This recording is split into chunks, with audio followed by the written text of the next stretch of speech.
Hear what? Or, I don't know, how? Forrest, is this a joke? No, I almost swore I heard something. Oh, and here I was thinking you'd finally started to ease up. You probably just heard some cats outside. Cats? You know, 4 legs, whiskers, tails, not dogs. I know what a cat is.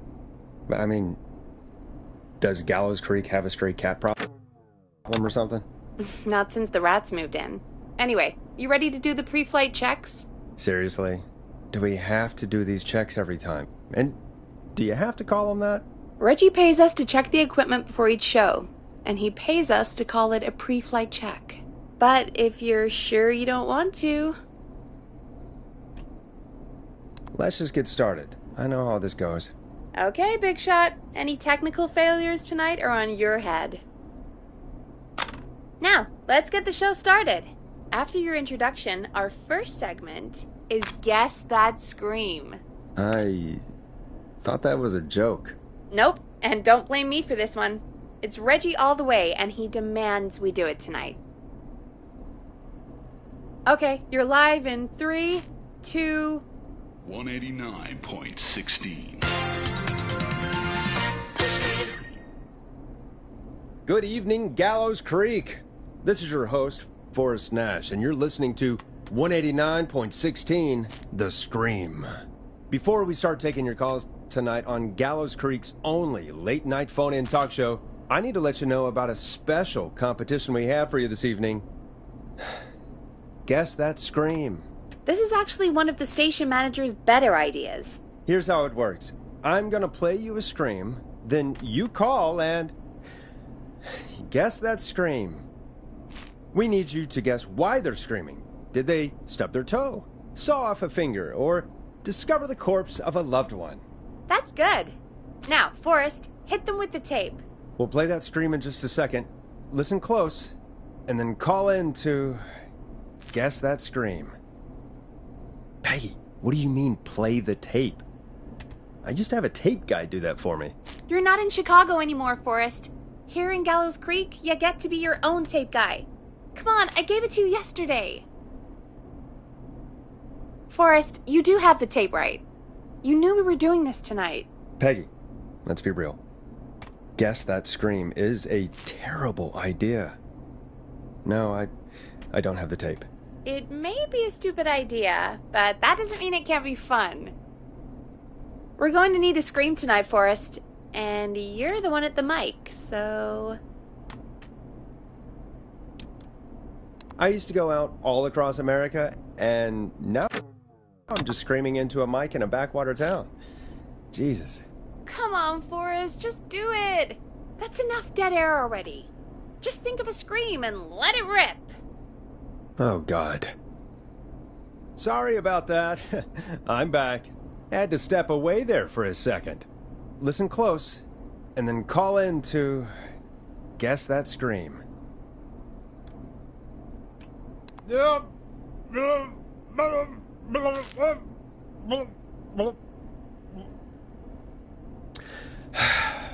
folks, there you have it. Call in with your guesses, and if you get it right, you could win 2 tickets to the amazing Maze and 1 free fried dough. Fried dough? Just call in at 555-239-KFAM with your guess. Now, here's some music while you get dialing.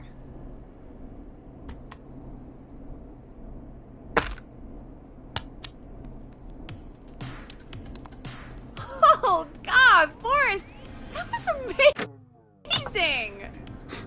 Thanks. I can't wait to hear what people think that was. How the hell did I get into this mess? Lighten up, Forrest. That's going to be the highlight of my week.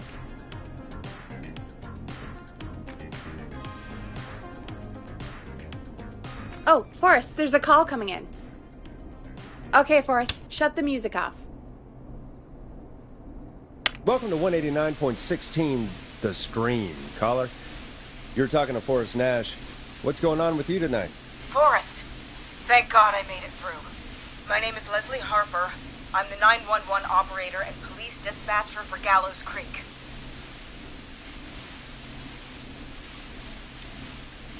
Well, Leslie, I guess it must be a slow night for crime if you've got time to call in. What can we do for you? Slow night? Forrest, I found a body. I need help. Forrest, I recognize her voice. I'm pretty sure that actually is our 911 operator. I think this is real. Peggy, I'm not going to be happy if this is a prank. I don't do prank segments on my shows. It's in my contract. Forrest, I really don't think this is a prank. Leslie, I'll level with you. I find this hard to believe, but I'll hear you out. What exactly is going on? Sheriff Matthews is dead. What? Sheriff Matthews is dead? I couldn't get any response from the department.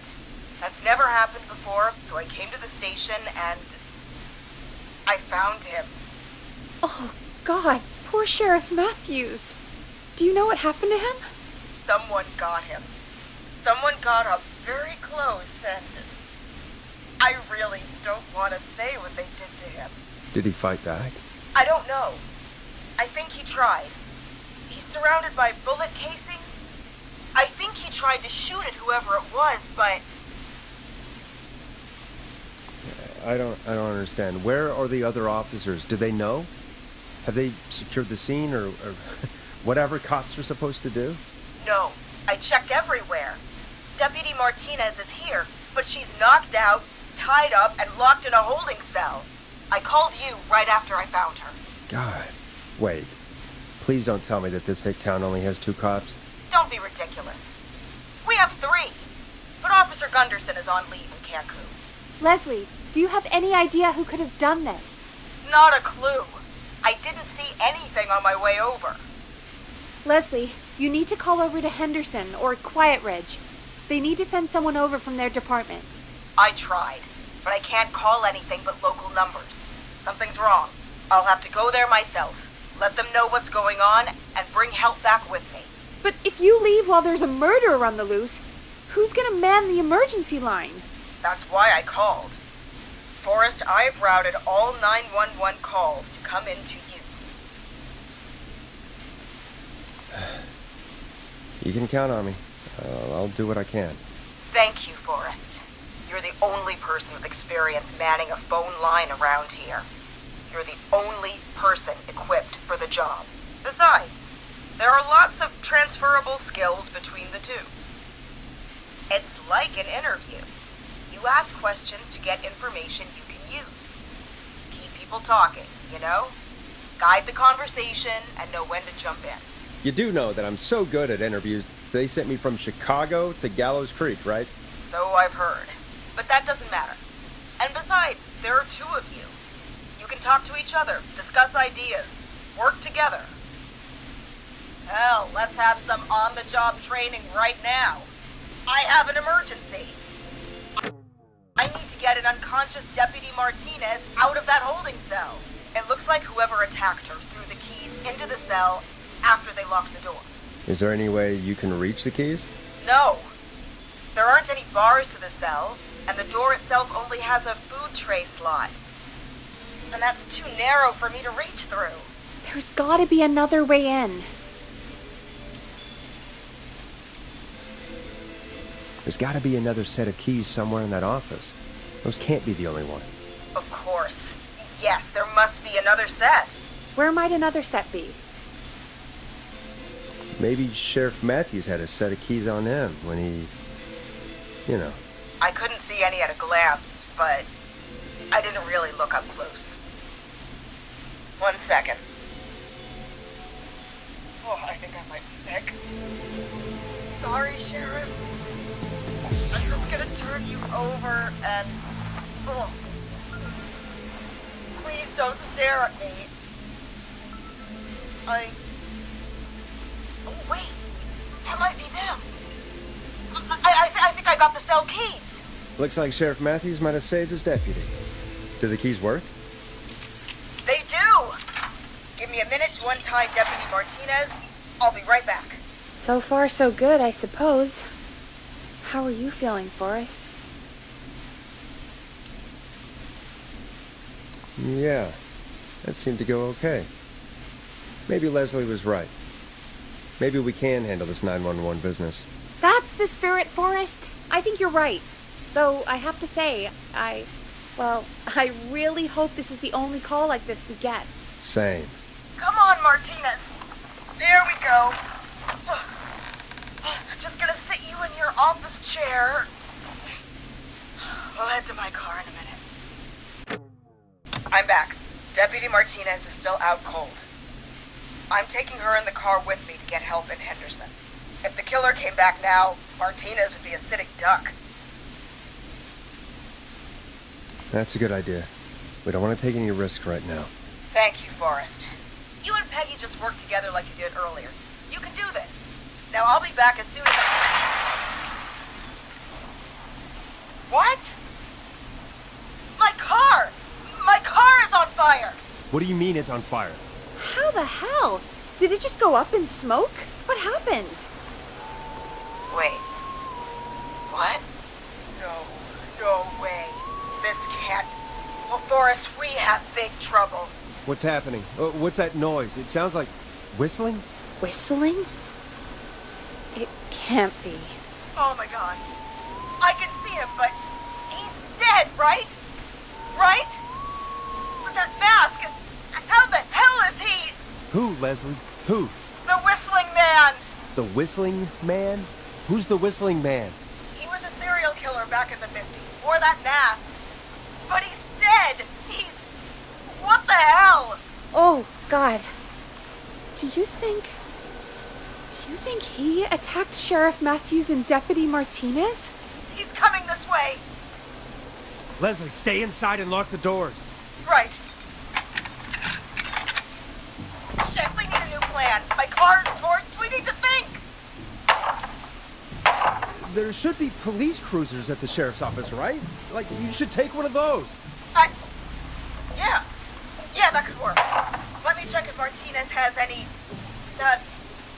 Just reach into your pocket there, Deputy, and... Yes, got him. Keys for Squad Car 3. I saw that parked out front when I got here. Nice one, Forrest. Good thinking. But, wait. How am I supposed to get us to the car? The Whistling Man is right there.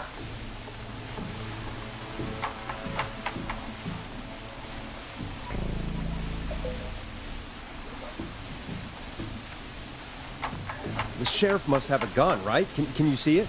There was a gun next to him. Let me grab it. Shit. It's empty.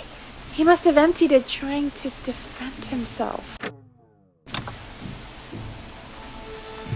Are there any other weapons lying around that you could use?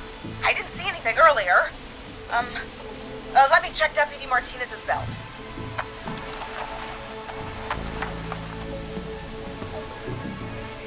All right.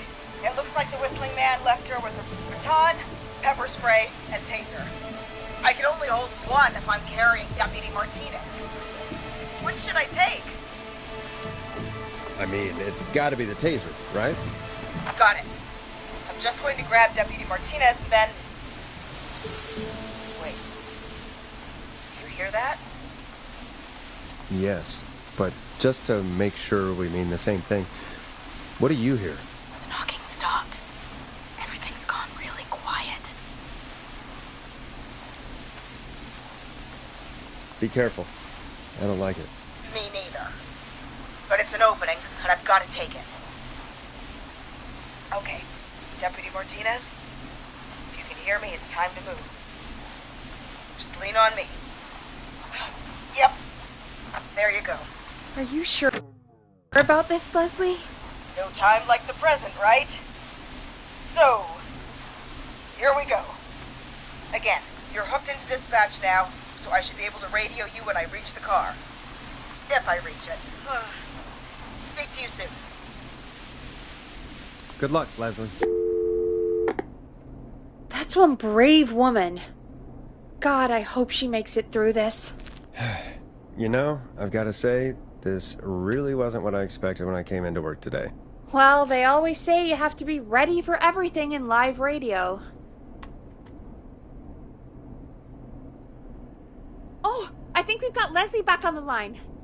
I'm putting the call through. Hello? Forrest? Peggy? This is Leslie. Are you there?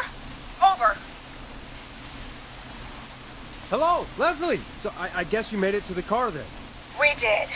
Deputy Martinez is in the passenger seat, still out cold. I don't see the whistling man anywhere, and I don't plan to wait for him. So I'm going to get us moving. Jesus! God damn it! Get back! Get away from her! Leslie, what's happening? The whistling! No! Get off her, you son of a bitch! Yeah! Take that! Leslie, drive! Don't worry, Deputy Martinez. We're out of here. Sounds like you handled that pretty well. Forrest, that taser, definitely the right call. Oh my god, I can't believe we escaped. Well done, Leslie. You saved a life. Just another day for you. Oh my god, yeah. But let me tell you, I prefer doing it from your side of the boat. Leslie, how long do you think it's going to take to get help? Gallows Creek isn't Nowheresville, but it's pretty damn close. It's going to take a while. Maybe 2-3 hours each way. Slightly less if I put my foot down. You keep that pedal to the floor then. We'll see when you're back. You don't have to tell me twice. Anyway, once I'm in... I think Deputy Martinez is starting to stir. Forrest, Peggy, I've got to go.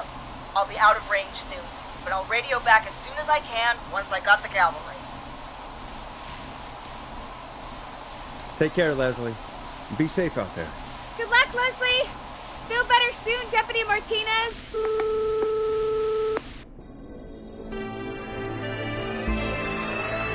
Folks, you heard it here. We've got a killer on the streets of Gallows Creek tonight. Please make sure to stay safe. And Leslie, we're counting on you. We're going to get back to the show meanwhile. If you have anything on your mind or have any information about this Whistling Man character, then give us a call. We'll talk here on 189.16, The Scream. For now, here's another hit record for you all to enjoy.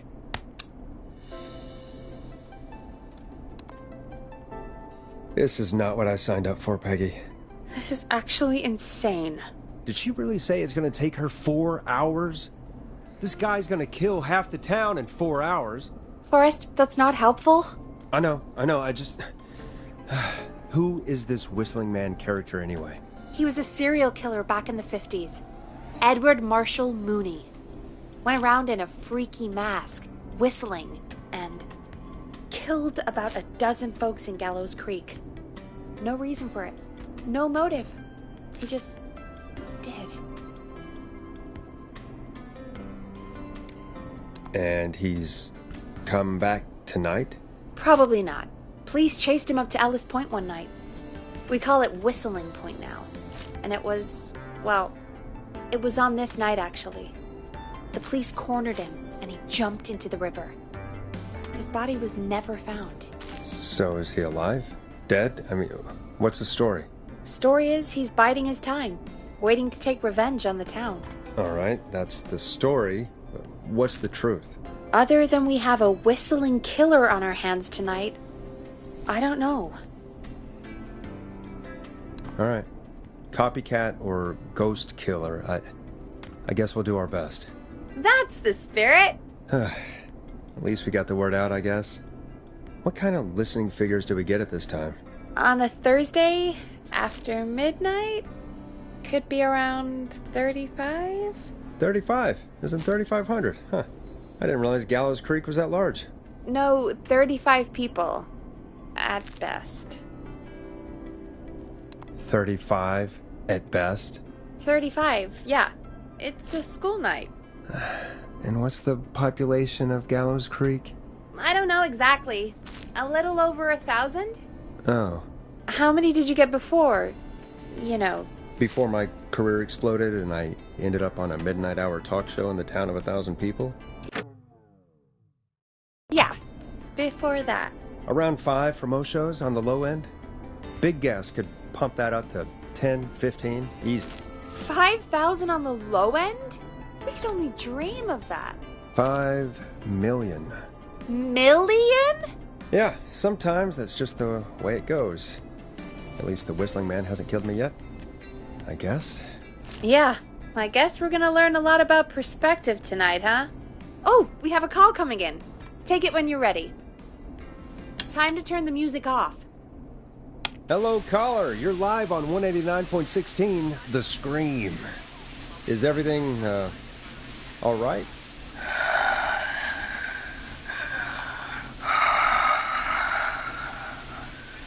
Okay, who is this? Are you, hello? Hello?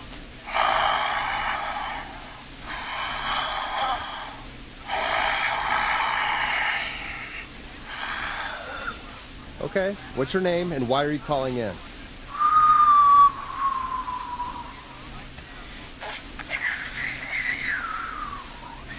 You know my name. I've come back from the dead to kill again. No one's safe. Do you accept requests? I've got a list of names I'd love to see in the obituaries. Maybe you must make a sacrifice to us. A sacrifice? To us?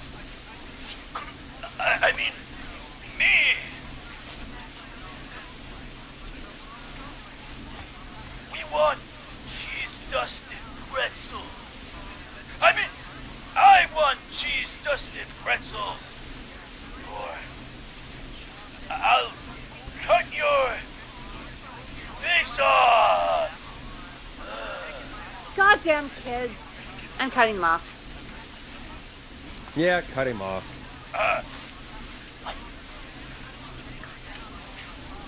We also want a mega gulp. For anyone just tuning in, we do, in fact, have an actual killer out on the streets tonight. Anyway, this next one's dedicated to all of you staying inside with your doors and windows locked.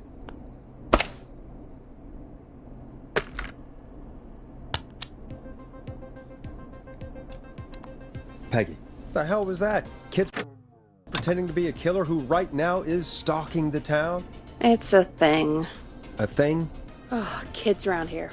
They pull pranks pretending to be him. By pretending to be this Whistling Man character? They think it's funny, but it's not. It's not funny at all. And there's no chance that our Whistling Man was just a prank. That Leslie... No, that's real. Christ. Let's stay positive. We still have a show to do.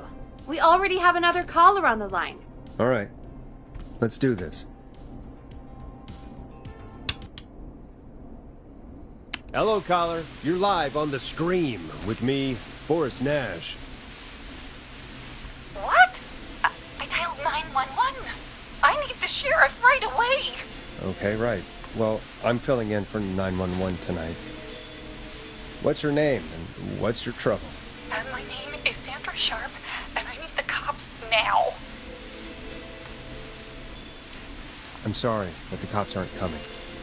Leslie's on her way to Henderson for help. What? God. Listen, you've got to help me then. I drove to the edge of town for a jazz run, and now some psycho dressed like the Whistling Man is after me, knife in hand. Oh, God. It's actually happening. Where are you now? Did you escape to somewhere safe? Oh, I did, baby. I jazz ran all the way to my car and nothing flat.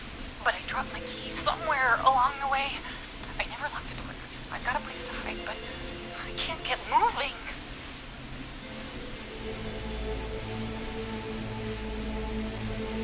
Is there anywhere else you can go? Do you have any friends nearby? Oh, I'm not going back out there.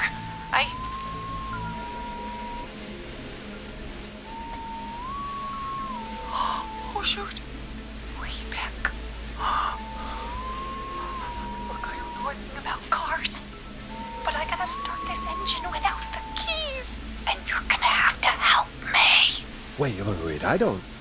If it helps, I've got a toolkit buried beneath my spare sweatbands. I'll call you back when I find it. You're listening to 189.16, The Scream. Hosted by me, Forrest Nash, your friendly neighborhood radio host, mechanic, and savior. Sit tight while the record spins, folks. This one goes out to you, Sandra.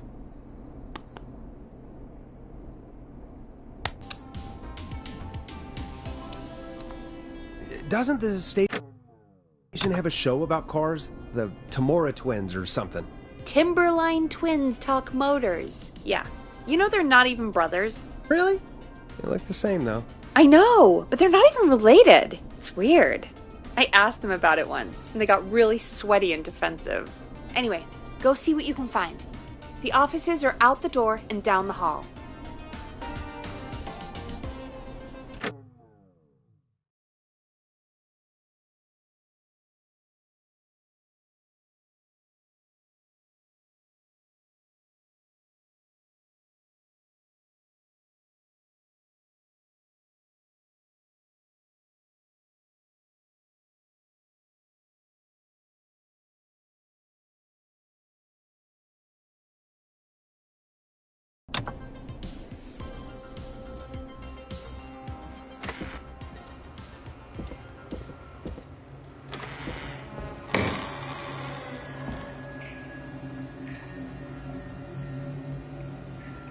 This looks useful.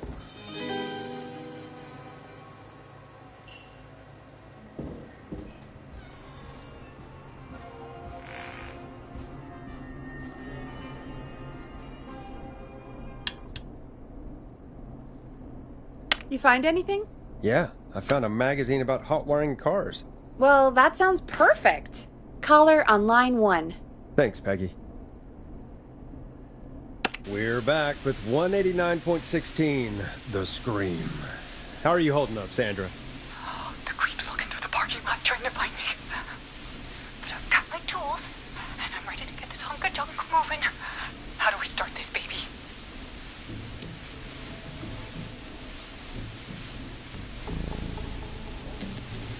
Put the screwdriver in the ignition and twist clockwise. Here goes, baby. Screwdriver's too fat to fit. What next? Unscrew the steering column. All right. Just turn. 1, 2, 1, 2. Oh,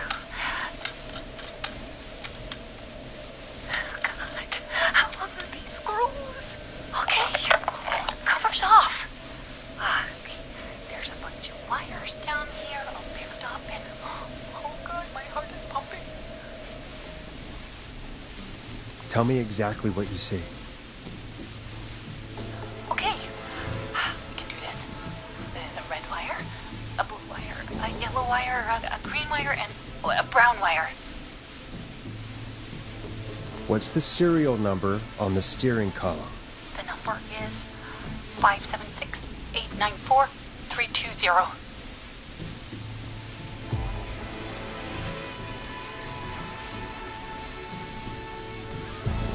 Strip and twist together the red and yellow wires. All right. We take the red and the yellow, and we twist, and we turn. Oh, perfect. I also see pink and purple wire. What next?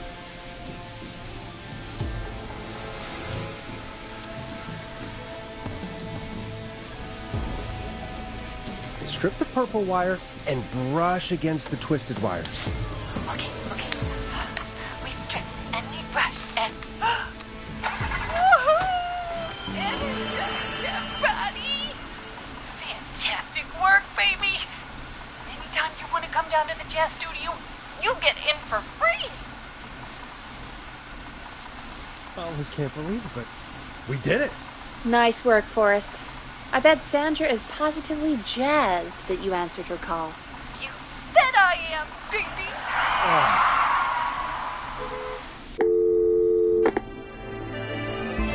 We did it, Forrest! We sure did. Here comes another hit track that we're excited to share with you.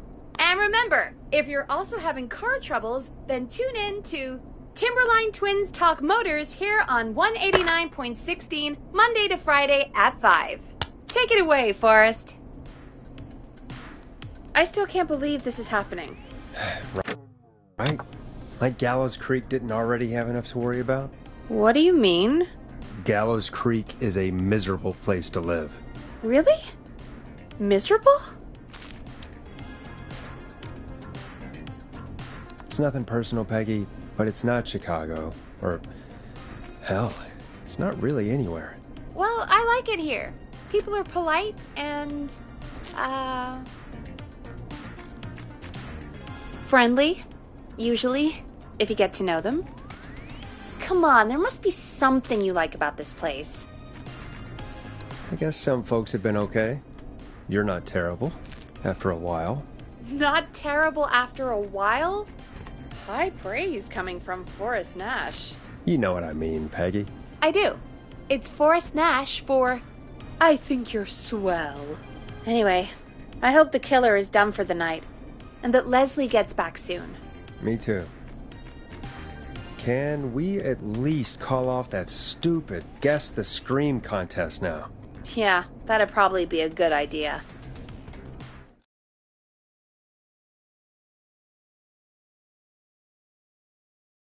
Caller on line 1. Evening, caller. This is Forrest Nash, host of 189.16, The Scream. And tonight's 911 stand-in. Hey, Forrest. My name is Brian. Brian Ponte. Brian Ponte of Ponte's Pizza. Hello, Brian Ponte of Ponte's Pizza. What have you got to say about what's happening? I'm so happy that Deputy Martinez survived. I've seen her a lot over the years down here at Ponte's Pizza. Oh, you did a really great job. And as a thanks for all you did there, I just wanted to tell you that I'm sending you some coupons for free pizza here at Ponte's Pizza. Wow, Brian. That's really good of you. You really don't have to, though. Oh, it's the least I can do. And if you like it, well, you're in luck, because we're always running great deals that'll have you eating for pennies. Sounds great, bro. And let me tell you, the pizza we have is to die for. Oh, no. Poor choice of words tonight, I guess. Yeah, that didn't come out great. I'm sorry, Forrest. Well, I just hope I didn't put you or anyone else off coming on down to Ponte's Pizza. We've got a great special this weekend. Our famous beer and pizza deal. Wait a minute. Come on down to Ponte's Pizza this weekend. You've just got to pay for one slice to get yourself. God damn it, you're just calling in to advertise your shop. Peggy, hang up on him. Done. Oh, real quick, before I forget, it's probably time we played a paid ad. Now, a word from our sponsors. You know how to play an ad, right? Sure.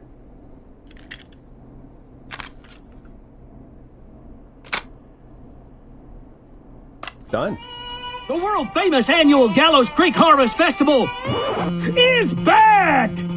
We got it all out on Giblet Field. We got the Little Miss Harvest Pageant, Princess Harvest Pageant, Harvest Queen Pageant, Cotton Candy, Corn Dogs, Cornhole, Corn on the Cob, Crokinole, Country Music, Can Jam, Jams, Jellies, Jamborees, Juggling, Roller Rickies, Roller Disco Lessons, Praying.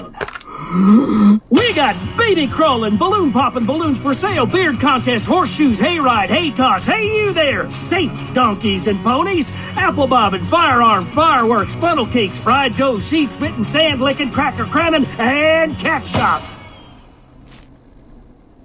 And fake tattoo, face painting, puppets, petting zoo, amazing maze, square dancing, story swapping, spelling bee, quilting bee, and sewing circle, pie eating, lawnmower racing, hot dog eating contest, flower contest, and of course our famous gourd measure-off. The festival is brought to you by Mayor Linda Cartwright, sponsored by Gallows & Sons Factory, and dedicated to the memory of Garrett Miley, tragically taken from us last festival. I can see why it's world famous. It's a highlight around here, Forrest. Oh, I am sorry to hear that, Peggy. All right, folks, welcome back to the show. We have a note from my producer. That's right. Come find me at the Harvest Festival tomorrow to grab your choice of a K-Fam mug, sticker set, or poster. Let's see what our next caller would choose.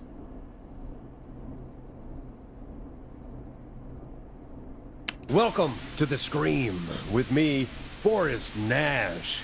Yeah, Leslie. This is Maurice Russell from the Gallows Reporter. I'm at the office. This guy just broke in downstairs and... Wait. Forrest Nash? I want to speak to 911. Put Leslie on. What? God, another one? Leslie's driving to Henderson right now. She left me in charge. Why on earth is Leslie... Oh, never mind.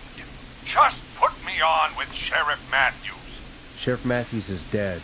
Dead? What happened? Did you witness the incident? Are you willing to do an interview for the reporter? I can cite you as an anonymous source, if that's a concern. We're live on the air. Anything we say can and will be broadcast. Live on... Damn it. All right. There's obviously a lot more going on than I know. Yeah, there's a lot happening tonight. You said someone broke in.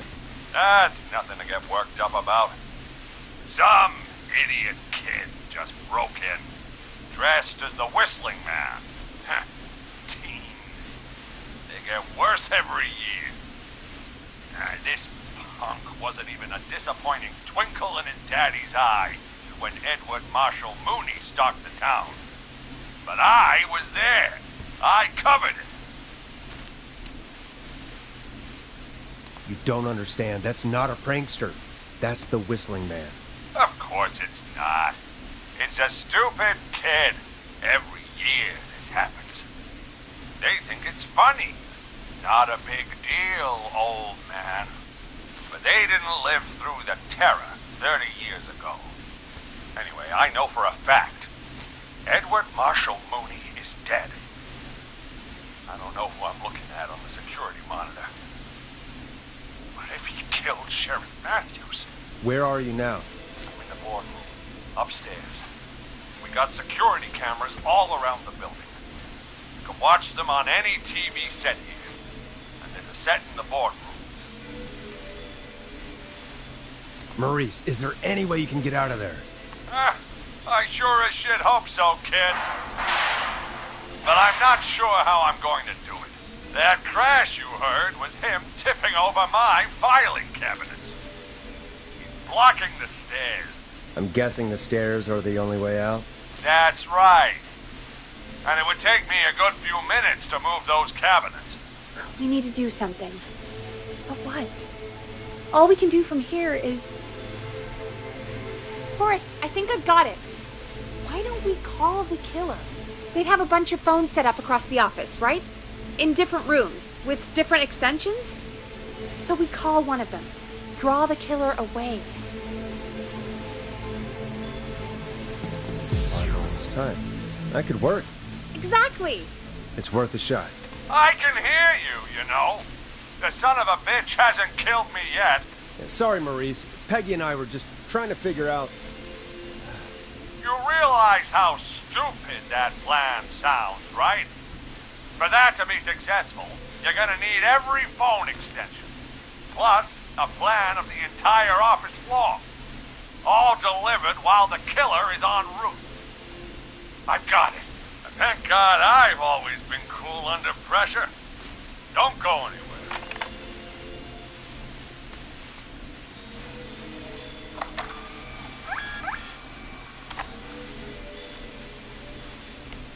You don't think the killer got him, do you? Mr. Russell.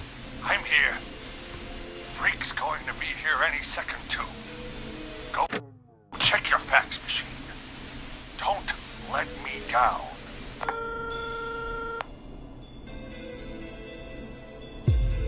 I'll go pick up that map then.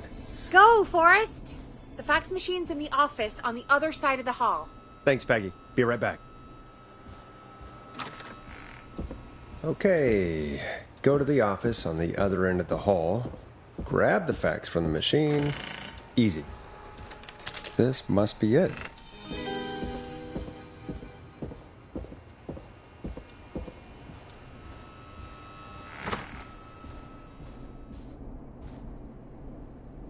Hey, did you get the fax? Yes, I have. Mr. Russell, you still with us? I am. You get my fax? Yeah, I got it right here. Good. I knew you could at least manage that. Okay, folks, we're back on the line with Maurice. Let's see if we can help him avoid the Whistling Man. Here's the situation. The Whistling Man searched every room in the hall leading up to the boardroom. And now, he's in the office next door. It's now or never.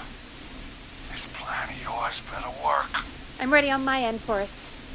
Again, we want to draw the killer away by dialing an extension number, and then move Maurice somewhere safe. So, what extension should I call? Call the kitchen. The extension is 02. Got it. I'll put the call through when you're ready. All right, Nash. Where do I need to go? You're moving to the archives. The archives? That's just across from the kitchen. It's going to be tight. Are you sure, Nash? I'm sure. I'm ready to place the call. Are you ready, Mr. Russell? Don't have much choice, do I? Make the call. Yes, sir. Calling now.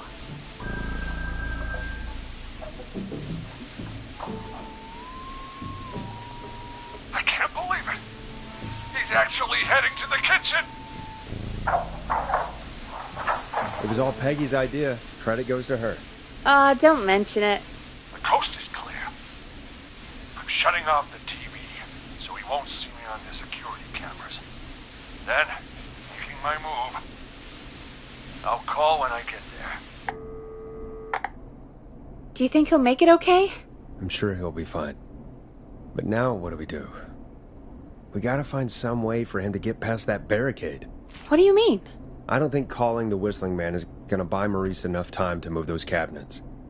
We gotta think of something else. Yeah. Maybe we could... Oh! Call incoming. You ready? Ready as I'll ever be. I put him through. Alrighty. Mr. Russell, are you there? By the skin of my teeth, I am. He came out of the kitchen almost as soon as he entered. Thank God I made it in here just a second before. The killer already searched the kitchen.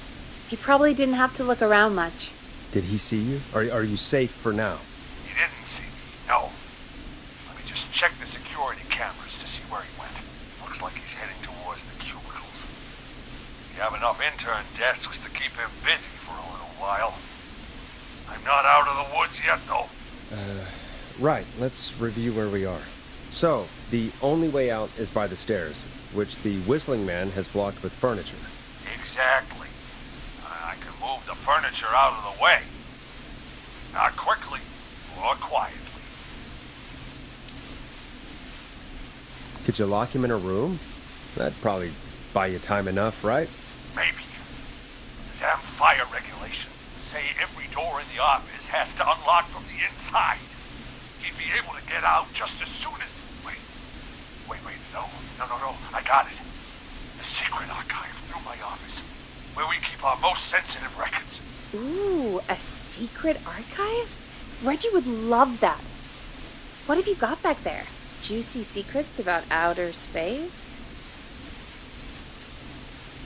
Peggy, I don't think now's the time to be playing around like that. You're right. Sorry, Forrest. Kids, we're in the big time now. I've got it all figured out. The secret archive. There's no lock on the inside of that room, only the outside. You can't break out. If we can get him in there, and I lock him in...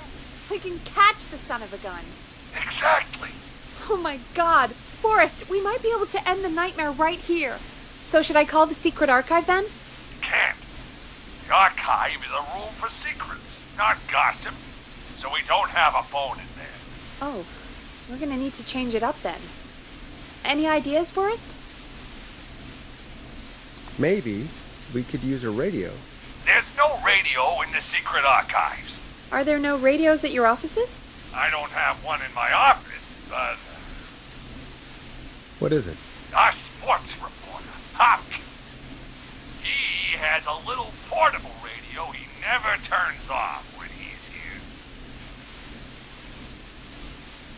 That might be what we need then. Is his portable radio still there? It should be. It's what he calls his work radio. It should be here in the archives, actually. Let me just take a peek around. Great job, Forrest. Looks like you picked the perfect place. Yep. That was 100% just me thinking ahead. Exactly as planned. I found the radio. It's right where I thought it would be. It's all coming together. I'm just going to turn it on quickly, make sure it's still got some juice. Maurice, turn the volume down. We don't want that thing blasting just yet. Yeah, I knew that, Nash. I was just doing that when you yelled at me. The radio works! If I make it out alive, Hopkins might just get that day off he wanted. He's earned it. Let's do it for Hopkins, Forrest. Wait. Oh, God damn it. If I can't have this stupid thing turned up, how am I supposed to draw the killer? I can't be in the room when it's on, or I'm dead. You just...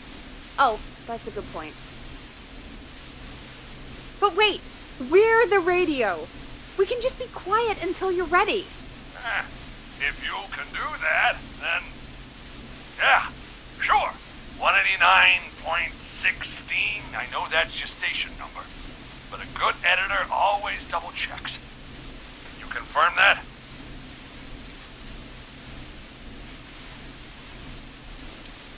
You got it. 189.16. Good. I've got the radio on silent, but I'm tuned in. Now, I just need to get to my office. Sounds like we need to make another call, Forrest. Where should we send the killer? Call the boardroom. The extension is 04. That might work. The boardroom is fairly close to the editor's office, but we haven't seen the killer go there yet. Are you sure? I'm sure. Make the call. Okay, calling the boardroom now.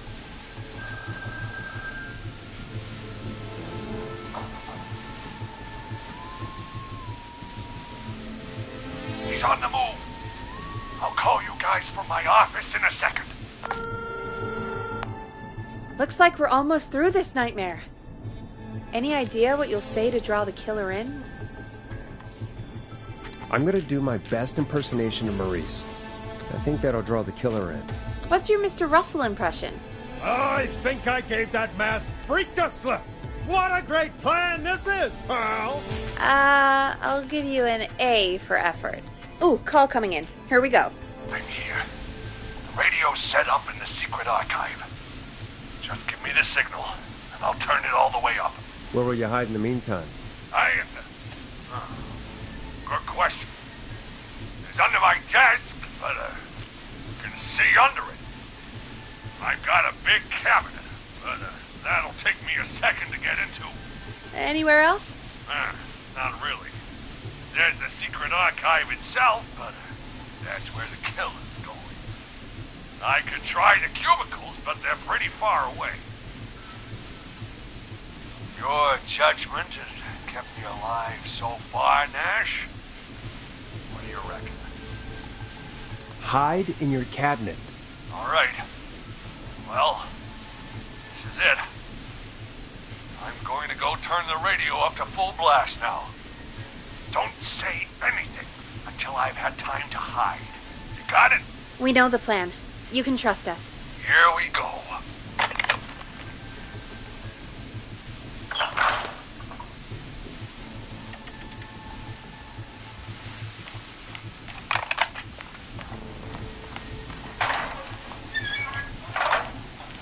I think it should be safe now, Forrest. That's it! No more hiding! I'm a tough old man. I've been on the beat longer than you've been alive! Come on down, Whistling Man. Come and get a knuckle sandwich.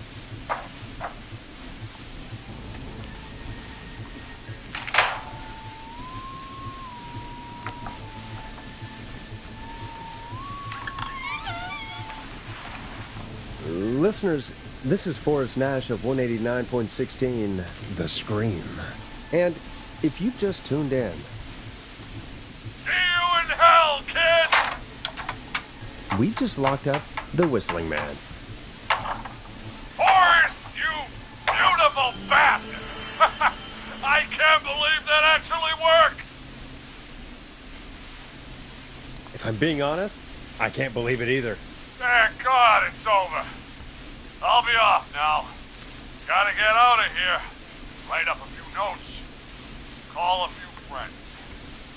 I'd feel safer waiting for the cops to come grab this freak with some company. Hey, maybe you and me could do an interview tomorrow for the Gallows Reporter. I'll think about it. Let's see what tomorrow brings. I'll take that as a yes. Talk to you soon. There we are, folks. The Whistling Man is locked up. Let's all take a deep breath.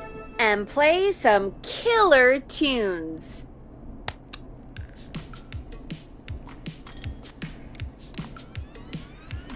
Looks like the night should be pretty easy from here on out. Right? Thank God that's over. I guess we got some downtime now. I could ask you some questions to kill the time? You're gonna interview me. You sure about that? You're not so scary. Besides, we've been working together like a week now, and you're still all shrouded in mystery. All right, shoot. What do you want to know? Question 1. Tell me about your family. What? Come on, Peggy. That's too general. Okay. Did anyone move with you to Gallows Creek? Nope. Now that's too specific. Too specific? Do you have any siblings? I don't. I'm an only child, and my folks are dead. Oh, I'm sorry, Forrest. It's okay, Peggy. That's how it goes. Anyway, what about you? Any siblings? Your mom and pop still around? I thought I was asking the questions. You are. I'm just making conversation now. Oh. Well, my folks went the same way as yours.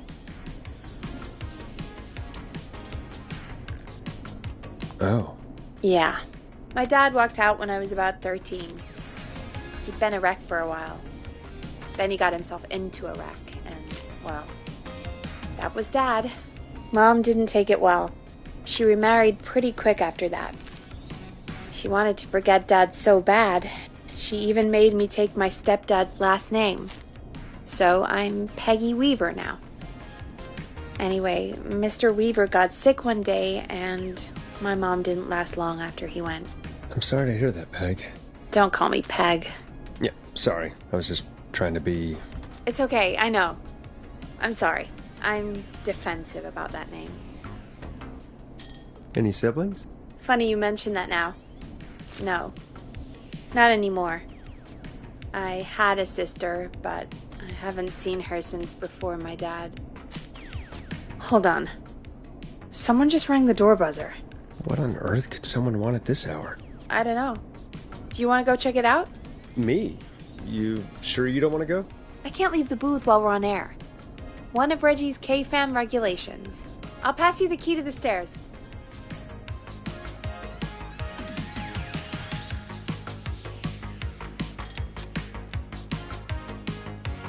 Okay.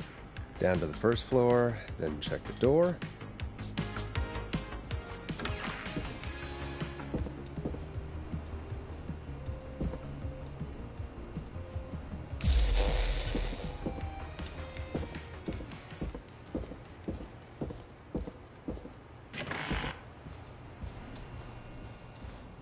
Wow, that was ominous.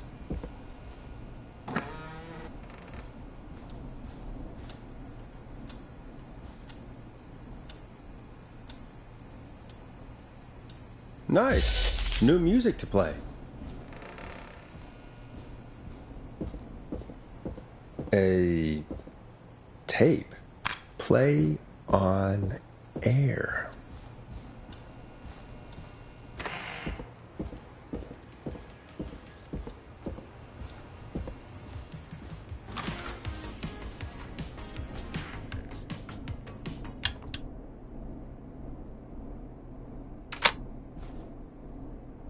Who was there?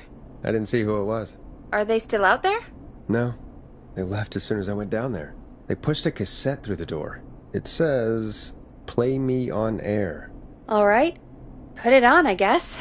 Let's see what it is. Hello, Gallows Creek. Time to Pay the price. Time to pay for lives. Time to sit there. I will punish you. I'm going to enjoy this. I did not enjoy that. What the hell was that? Oh, Forrest, we're still on air. Say something. That, wasn't the ad tape we meant to play. Sorry, folks. It won't happen again. Maurice locked the killer up. I know.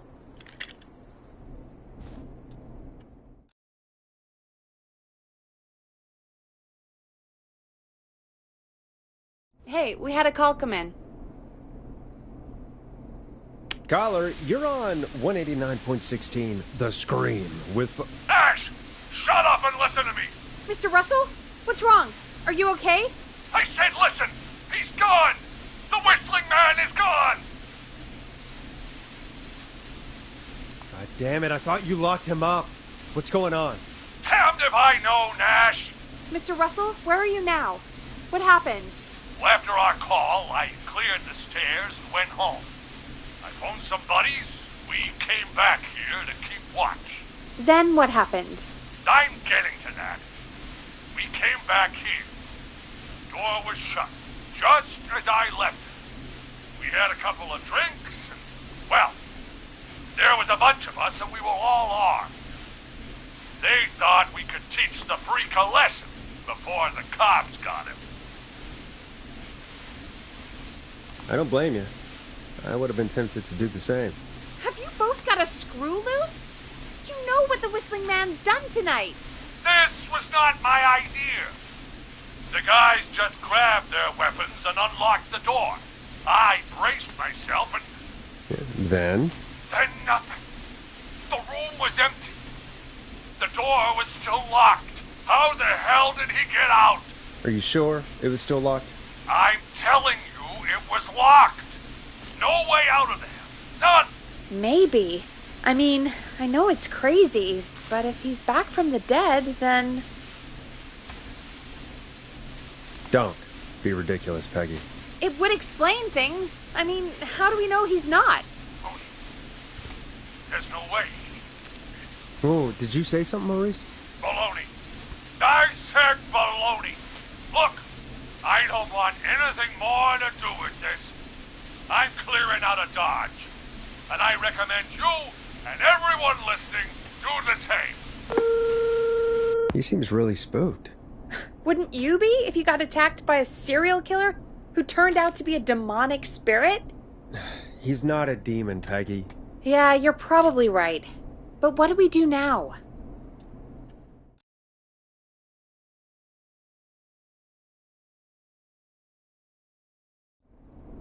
Thank you again, Mrs. Mackenzie, for the helpful tip. The bagger at the grocery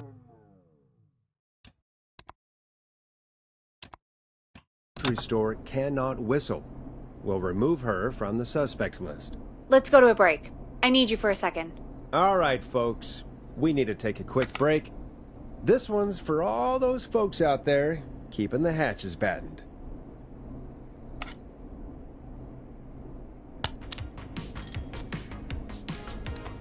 All right, Peggy, what's up? I pushed a cassette under my door. Go play it.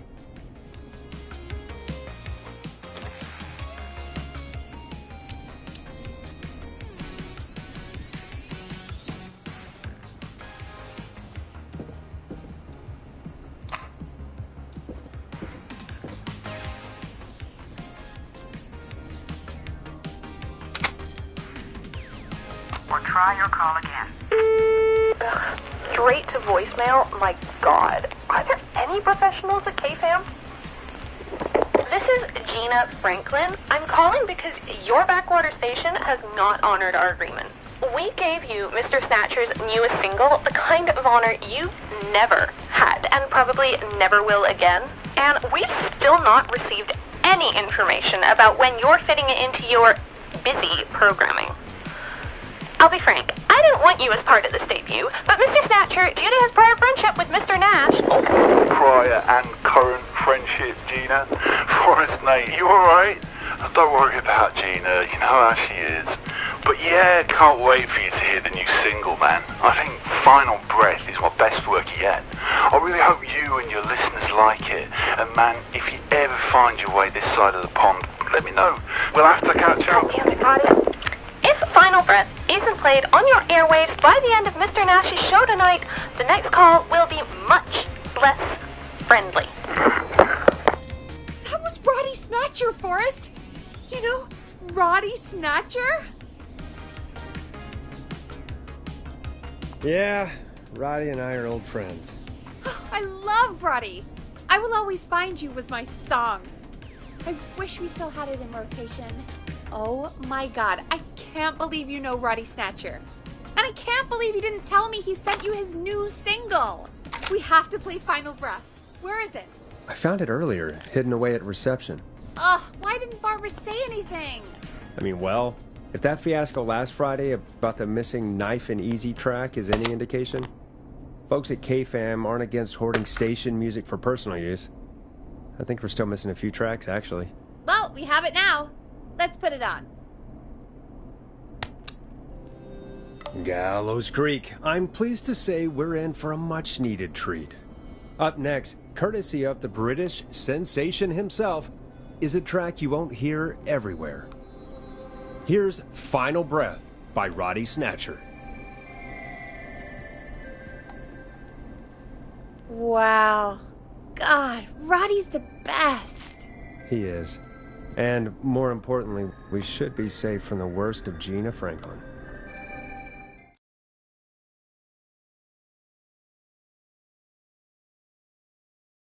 And I think that's every time I've seen him live. Peggy, you just talked through the whole song. Oh, whoops. It's okay. I can just play it on loop later.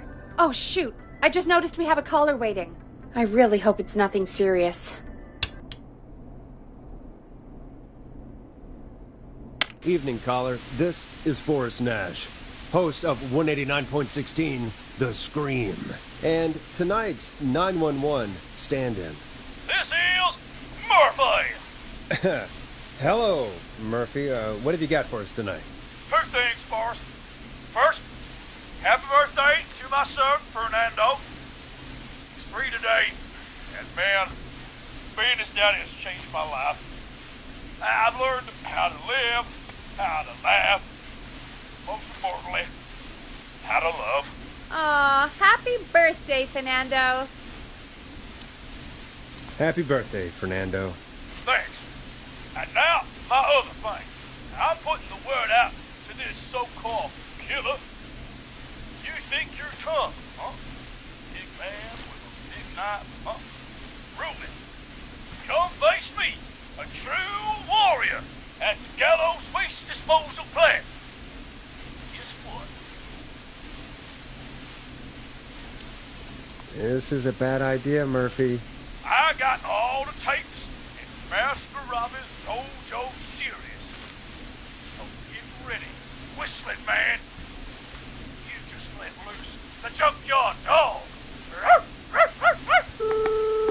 Oh, no. And there he goes. Ladies and gentlemen, keep your fingers crossed for Murphy as he tries to become our hometown hero. Anyway, we'll be right back after this commercial.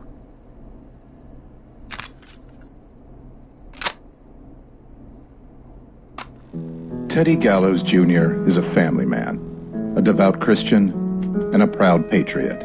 Teddy Gallows Jr. is Gallows Creek.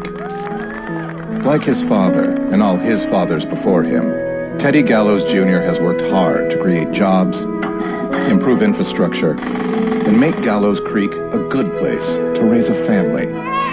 Unlike current mayor Linda Cartwright, Teddy Gallows Jr. lives in Gallows Creek.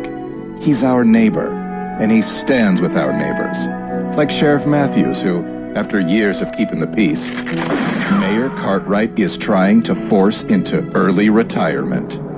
Teddy Gallows Jr. doesn't believe in keeping a good man out of a job. Teddy Gallows Jr. believes in the American dream. Does Linda Cartwright? Help Teddy Gallows Jr. keep Gallows Creek a good American town. Help him become mayor.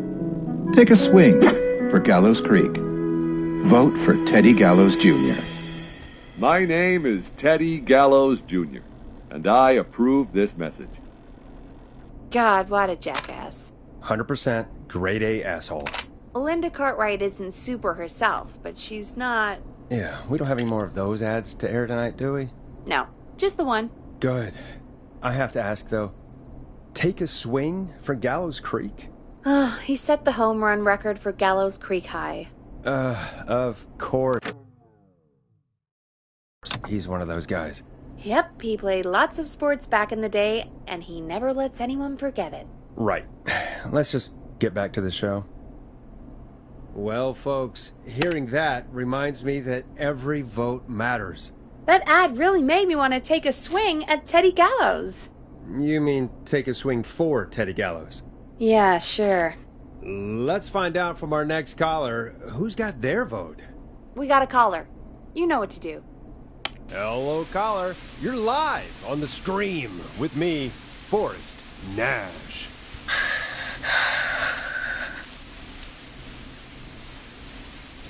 Who's there? Who is this? Hello. Are you still with us? Forrest? He called me? That horrible whistling down the phone. He's coming for me? Jesus. Hey, listen, caller. Don't panic.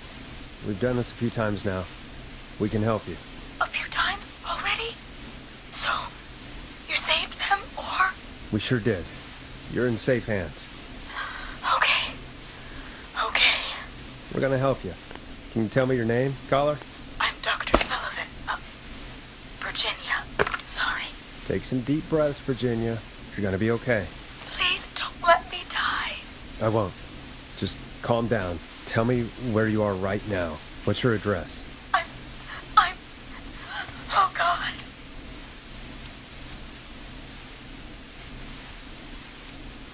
Is there a neighbor you can call for help? No. Everyone's away tonight. There's just a fraternity down the street. You live by a frat house. Yes. They're having a party. Had takeout coming in all night. One covered in beer cans. They're getting wasted. And I'm about to get... Oh, God. Virginia, what's the name of the frat? It's... Oh, God. I can't think. I can't... Any idea what the frat might be, Peggy? If I knew where she was, I might know, but... Wait, the takeout! If we can get takeout to the frat, we can get a message to them to go and help. Virginia, who did they order takeout from? I don't know. Don't worry. We'll figure it out. I can't do this. Well, folks, seems like our Virginia hung up while we try to figure out what takeout to order. Here's some music for your own midnight snacks.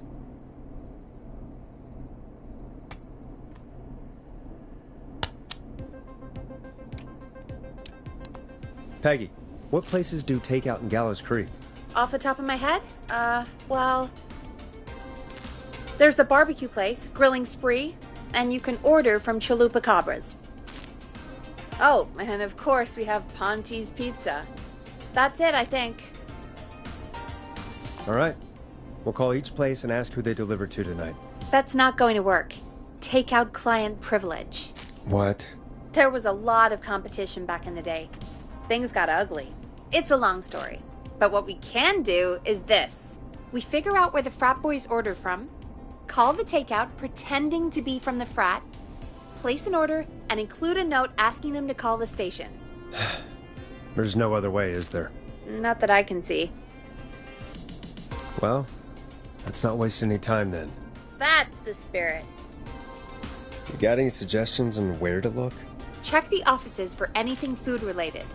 And maybe the kitchen downstairs. You'll need a key for that. I'll just slide it under my door now. Thanks, Peggy. God, where to start? What would make me order from somewhere if I were a partying frat boy? We have a food critic, right? Chad or Brad or... I'll just have to look around.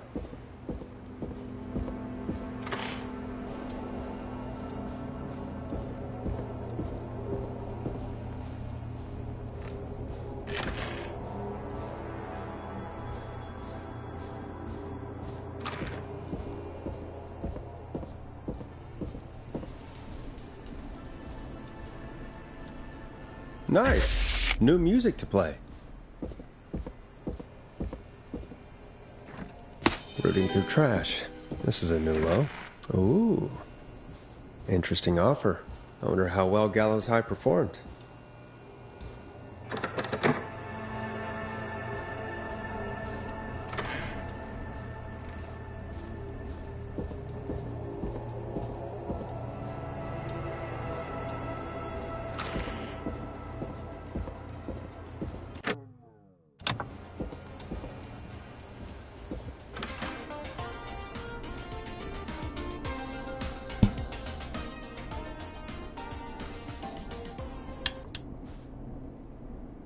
Hey, find anything useful?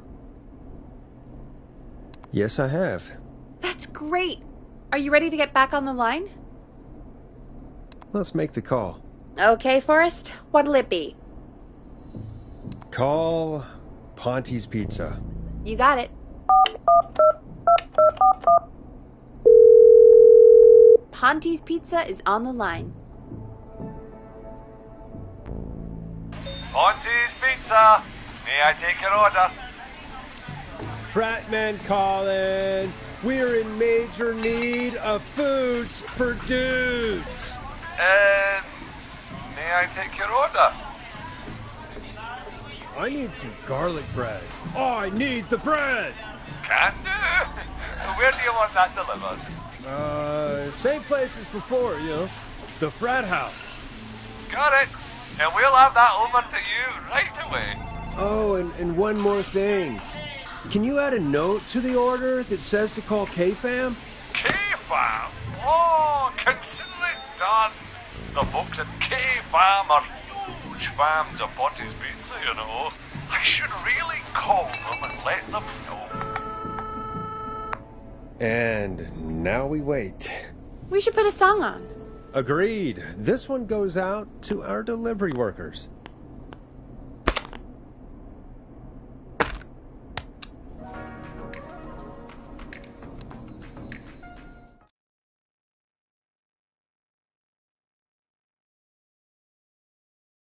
Which of the takeout places would you order from? To save Virginia? No, where would you actually eat? Oh, I mean, they're all pretty equal. You mean equally good? Yeah, not Ponte. He's not Ponte. Right. So, between Grilling Spree and Chalupa Cabras. I mean, it depends. Do I want a plate full of meat? Or do I want really, really good nachos? It can change depending on the day, you know? Yeah, fair enough. Maybe I... Hold that thought, Forrest. We've got a call coming in. Hello, caller. You're live on the stream with me, Forrest Nash. Hey, this is Fratman Bunker. We got some garlic bread and a note to call this number. Yes. Bunker, this is Forrest Nash from 189.16, The Scream. And... Is this Goose? Oh, man. It's totally you, isn't it, Goose? This is such a Goose prank. Plunker, this is an emergency. Nice try, Goose. I may be drunk, but I'm no fool. Listen, I need you to... Goose, come get beer. Your brothers are waiting for you. I'm not Goose! How can I prove this to you? Oh, let me get a second opinion on this. Norman the Barbarian! What do you think? Great idea. Norman the Barbarian says only the radio man can control it. So, play us the flow. Wait, really? What? The flow? Norman the Barbarian demands it. Okay. I'll play the damn song.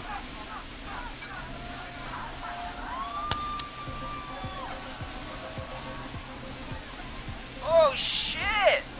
Okay, radio man. Got my attention. What is it? Thank God. Listen, you've got to get over to your neighbor's house. All of you. Just... Say no more. Bunker's moving the house. Forrest, line 2. Hello. You're live on 189.16, The Stream. Forrest, it's the killer. He's at the door. Grace. Oh my God, it's you, isn't it? God, I didn't talk, I promise. Whoa! The party has arrived. Oh, thank God. He's gone and... Oh, is that you, radio man? Don't worry, we brought the beer. Good times are here. I could use a drink. Thank you, Forrest. You're welcome, Virginia. And thank you to Plunker and his fraternity brothers. Some heroes wear capes. Some wear sheets as togas. Hey, Forrest, did you hear what Virginia said earlier? What was that all about? Clive, I didn't talk. Do you know what she meant? There's a janitor here at the station named Clive, but your guess is as good as mine. All right, folks. Seems we may have a lead. If any of you know a suspicious Clive, then please call in. It could save lives. In the meantime, looks like we have another caller. Hello, caller. You're live on The Stream with me, Forrest Nash. It's great to speak with you, Forrest. As a local small business owner, I find this all horrifying. A killer roaming the streets of our fair town? Terrible. I hear you there. It's a scary time for everyone in Gallows Creek. How are you holding up? You somewhere safe tonight? Yes, Forrest, I am. I'm here at work in my small business. It's a safe, family-friendly place. Oh, what small business do you own? Oh, well, I'm not really big on promotion, but since you ask, it's Ponty's Pizza! The best and only pizza place in town! Come on down and get yourself a cracking deal on our 2-for-1. God damn it, Ponty, no! No free ads! I mean, I guess we can't be that mad at him. Calling Ponty's did save Virginia. I can be mad, Peggy. That sort of thing just... I can be mad. Look, he's gone now.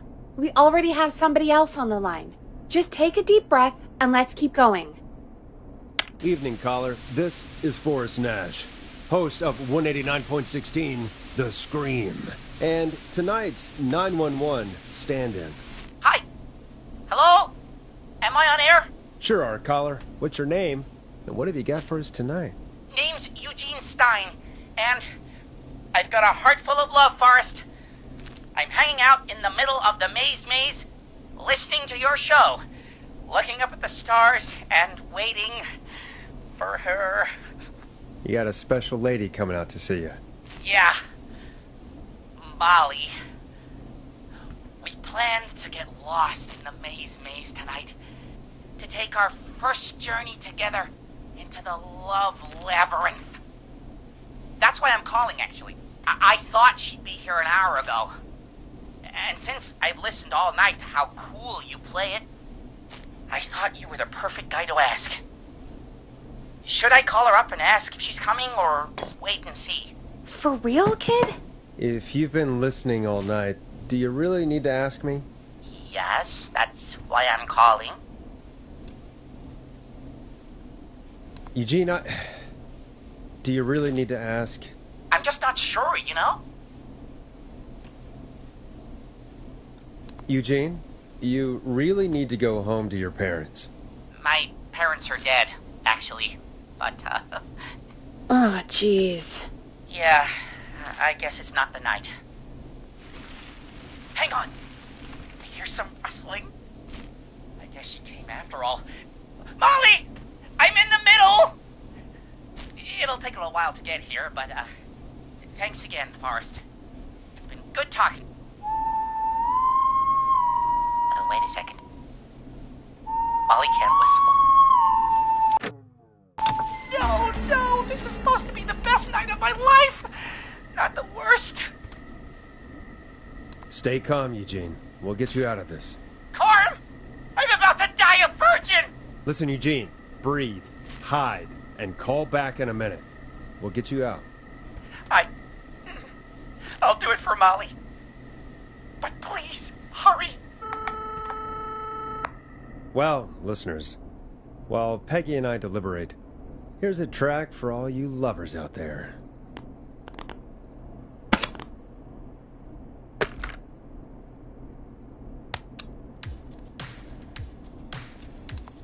How the hell am I supposed to get him through the maze?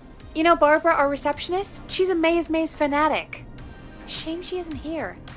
I was supposed to go with her last week, but she changed her mind.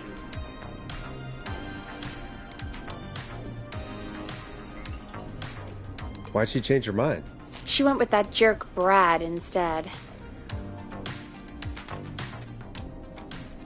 Does everyone in Gallows Creek go on dates in the maze? A lot of folks do. There's something nice about getting lost, I guess. And besides, there's not much else to do here. Maybe we should call Barbara then? If she's so big on the maze. We could, but I don't actually know her number. But she probably has maze stuff somewhere. Go and see what you can find. That'll hopefully be enough. Which one is Barbara again? Barbara! You know, Barbara! Forrest, I've seen you speak to her. Help me out, Peggy. She's the receptionist. Sits at reception, never does any work because she's talking to Brad all day. Ring any bells? Right, yeah. Sorry, I guess it's just the stress of... No excuses. Just go and find something to help us.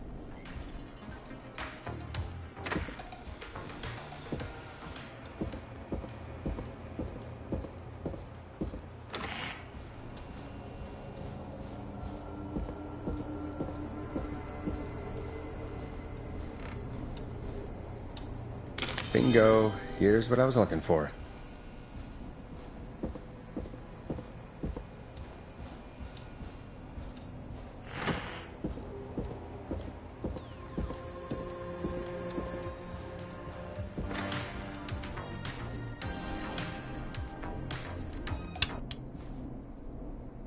Any luck? Yeah, I found a map for the maze in the trash. Why was it in the trash? Never mind. It doesn't matter right now. That's a question for Barbara later. Eugene called while you were away. He's on line 1.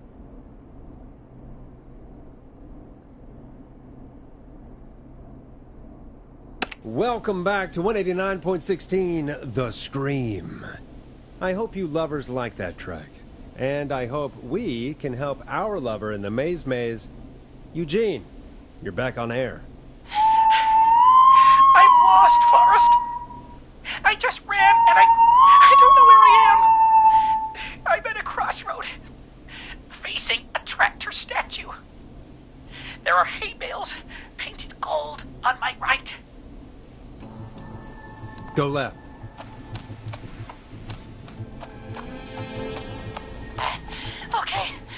Okay.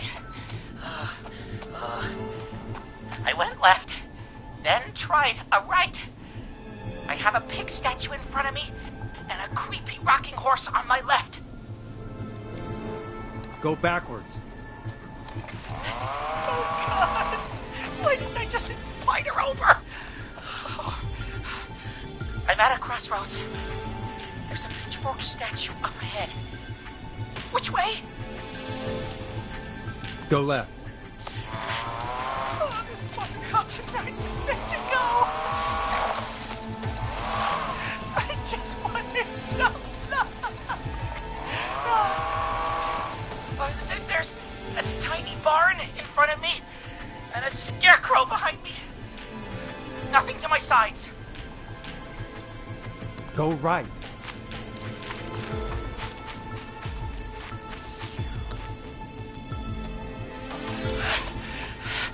I can't run much more. I just passed a cordon silo. Didn't see anything else.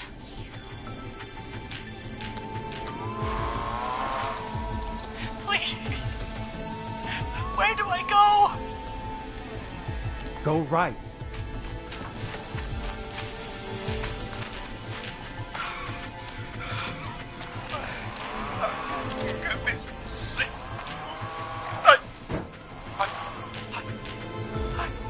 I'm out. And my bike's still here. Oh, thank you, Forrest. I love you, Molly! That was tense. I think I held my breath the whole time. I think it went pretty well, all told. I think you're right. By the way, why do you think Molly missed their date? Do you think she's okay? Unfortunately for Eugene, I think she probably never left home.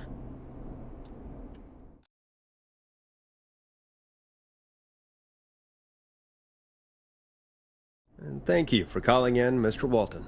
We'll make sure to add the town librarian to our list of suspicious Clives. Remember, report a Clive to stay alive. Next caller is up, Forrest, so take it away. Caller, you're through to Forrest Nash on 189.16, The Scream. Hey, wonderful show tonight, Forrest. I don't know about wonderful, but, thanks. What's your name, caller? You can call me Dawn. Could you play my tune, Forrest? Your tune. Sure. Long Ride Home. That old song. Sure, we got it. I think I played it the other day. Thanks. It'll be good to hear it again. All right, folks. Coming up is that old classic. Forrest, I don't think you're gonna find that song. What do you mean? I played it a few nights ago. I know, but, we don't have it anymore. What are you talking about? I threw it away. You threw it in the trash? No, I threw it out the window earlier today. Fair enough. I can't say I blame you. Thank you. It's a terrible song. And Brad had it on repeat all afternoon because he knows I don't like it. So I grabbed it and threw it right out of one of the office windows. Not my finest hour, but I can only take so much.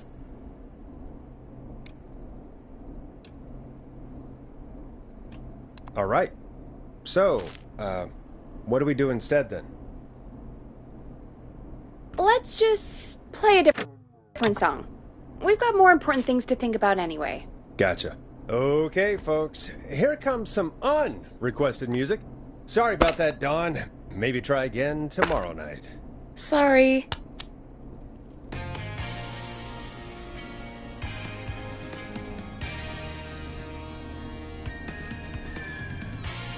Of all the songs to request, why'd it have to be that one? Gee, Peggy, what did the barn finds ever do to you? Wrote that song, for one. It gets real old when you're forced to listen to it on repeat for years. Why couldn't they just request Roddy? Oh, Forrest, scrap the song. We have another caller.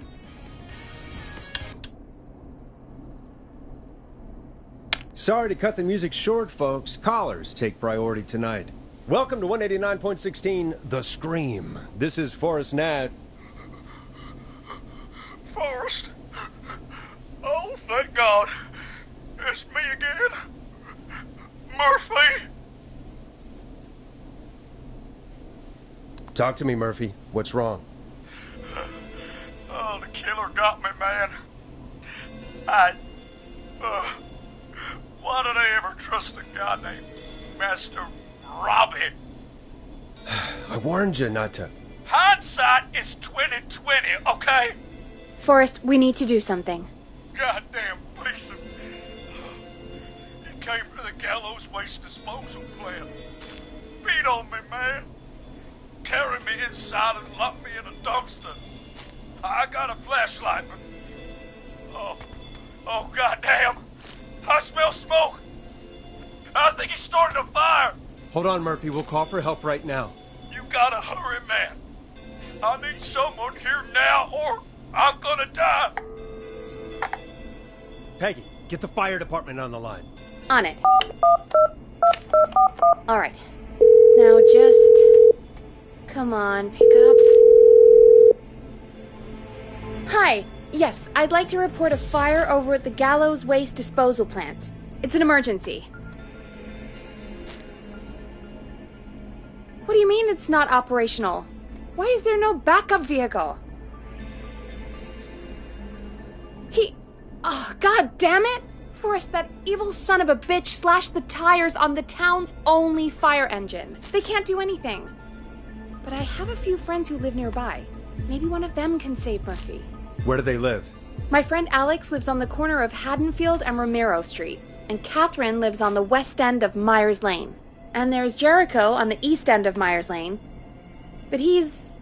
old. Really old. Okay, I'll check the map, see who would be best to do this. All right, Forrest, who should I call? Who can help Murphy? Call Catherine. All right, give me a second.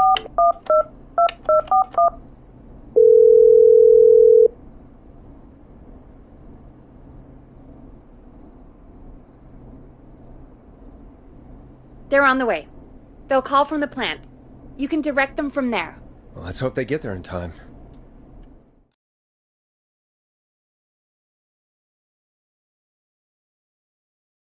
Call coming in. It's Catherine.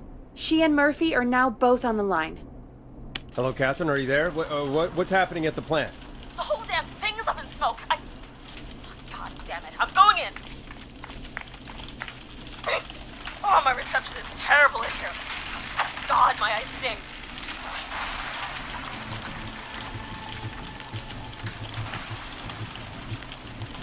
Murphy, can you see anything at all? Yeah, I got a little flashlight. Looks like old cans, bottles, and newspaper. What does it say on the newspaper? It's the Henderson headline. What was that? My reception is terrible in here. Please, Forrest, tell me where to go. Go to recycling. Recycling. Got it. Come on, Catherine.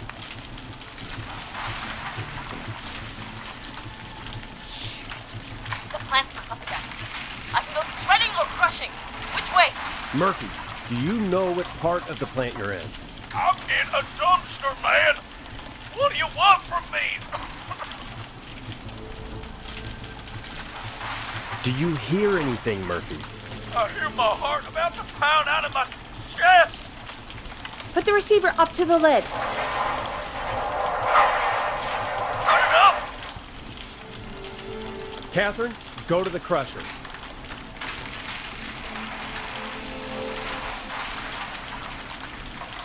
Okay, it's super loud. We're almost out of time. There are 3 dumpsters here. One for Gallows Creek Council, Henderson Disposal, and Quiet Ridge Municipal. Open the Henderson container.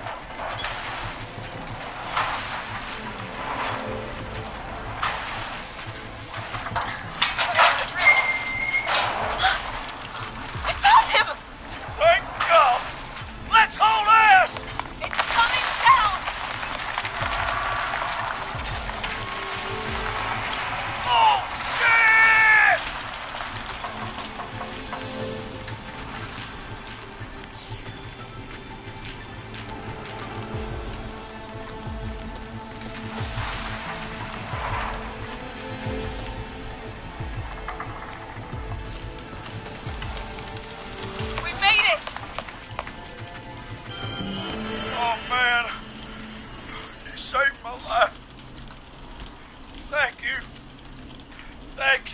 And I swear to you, now, I'm gonna raise Fernando to be like you. I'm getting my money back from Master Robbie. Hey, you just get home to your son, okay? Will do, Forrest. Well, folks, Gallows Creek has two folk heroes tonight, Murphy and Catherine. I'm sure their deeds won't soon be forgotten. Great job, Forrest. No time to celebrate, though. We got a caller. You know what to do. All right, folks. Another of our good citizens is on the line. Let's see what they have to say. Welcome to 189.16, The Scream, with me, your host, Forrest Nash. Forrest, Teddy Gallows Jr. here. I just want to say that my thoughts and prayers are with my Gallows Creek neighbors during this awful time. Oh, it's mayoral candidate and scion of the town founders, Mr. Gallows.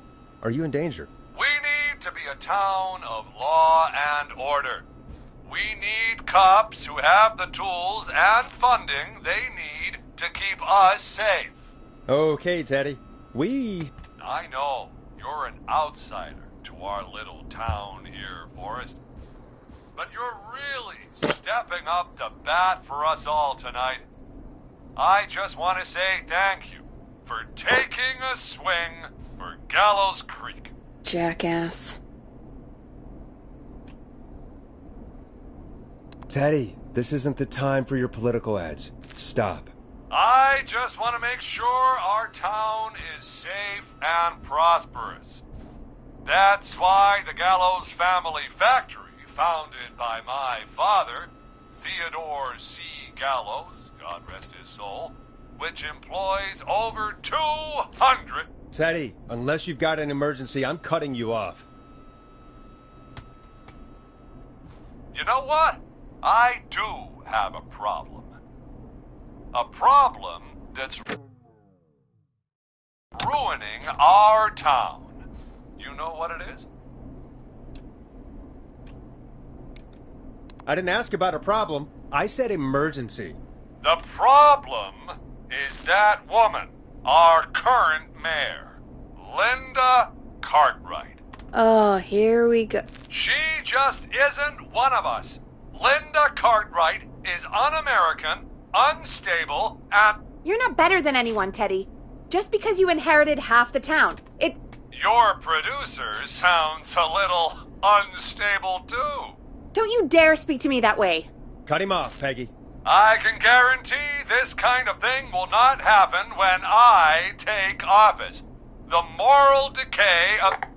And that's enough of Teddy Gallows Jr. for one lifetime. I always feel disgusting after hearing him talk. Just play an ad, Forrest? I need a minute. We'll be right back after these messages.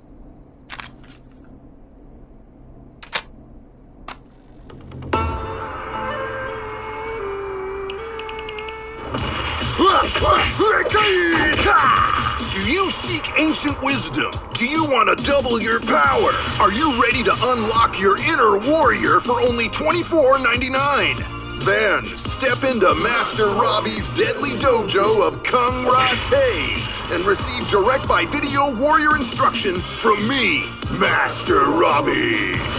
You will learn the 4 qualities of an ultimate conqueror. The power of the alligator, the discipline of the tarantula, the speed of the tuna, the poise of the scorpion, and the wisdom of the bullfrog.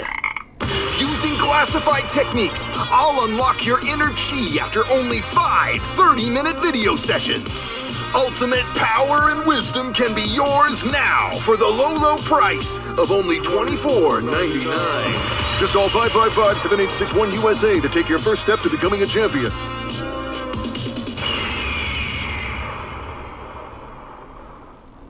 Never forget the element of surprise! If you buy today, you'll receive 2 additional VHS tapes. The Tornado Technique and Karate Lovemaking. Call today! Jesus, you know, after what happened with Murphy, I think... Yeah, we should take that out of rotation. Kind of a shame, though. It is pretty fun. Yeah, I bet karate lovemaking sure is something. Is Forrest Nash at a loss for words? Let's just get to the show. Apologies, folks. We must have left that tape in rotation by accident. I think it's fair to say that's one deal you can skip. But what you can't skip is what our next caller has to say. Caller on line 1.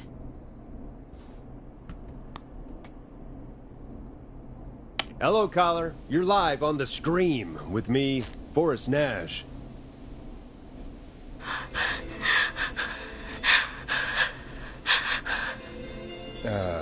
Hello, caller.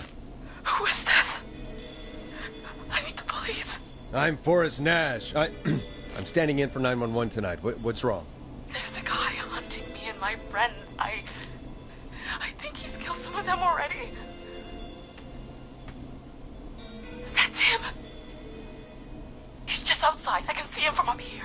God damn it. She's just a kid. Where are you? Are you somewhere safe? Oh my god. Oh my god. Stay with me, kid. Focus. I can't do this. Yes, you can. Focus. Tell me, what's your name?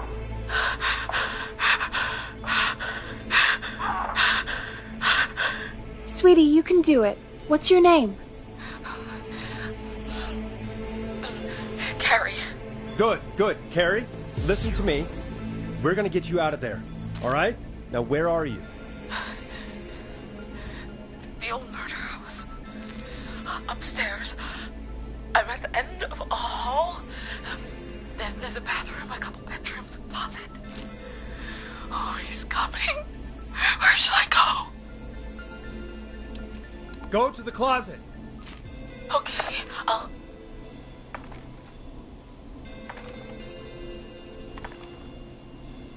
He's here. He's here. He's gonna kill me. Forrest, I don't think we can... Run!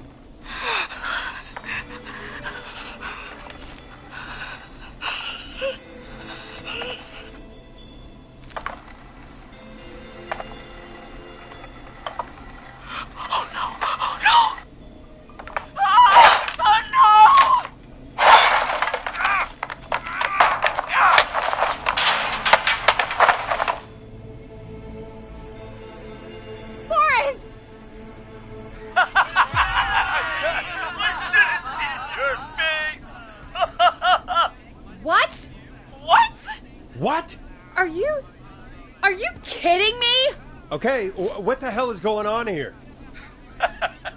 Oh, who's on the phone, Carrie? The cops? It's just a joke, jeez. Wait, isn't that... Jimmy, that wasn't funny, you sicko!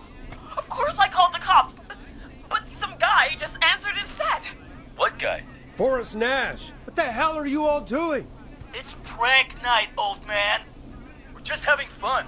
That's the kid! The kid who called in earlier pretending to be the whistling man. That's it. I'm out of here.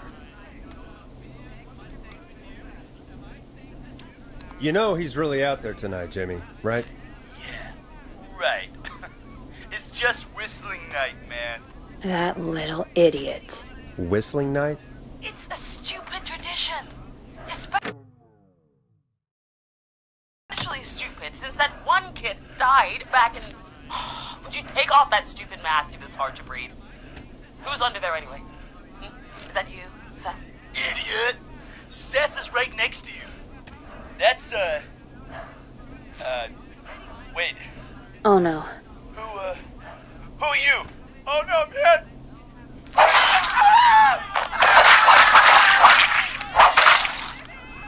Everyone, get inside! Everyone, run!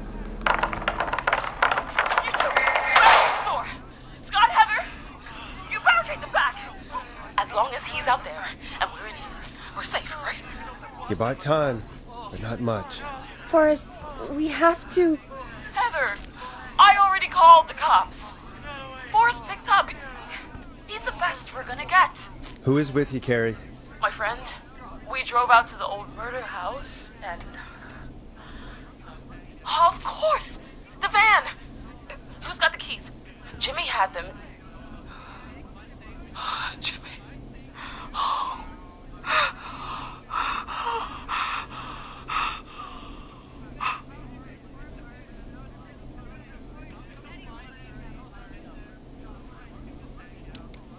Okay.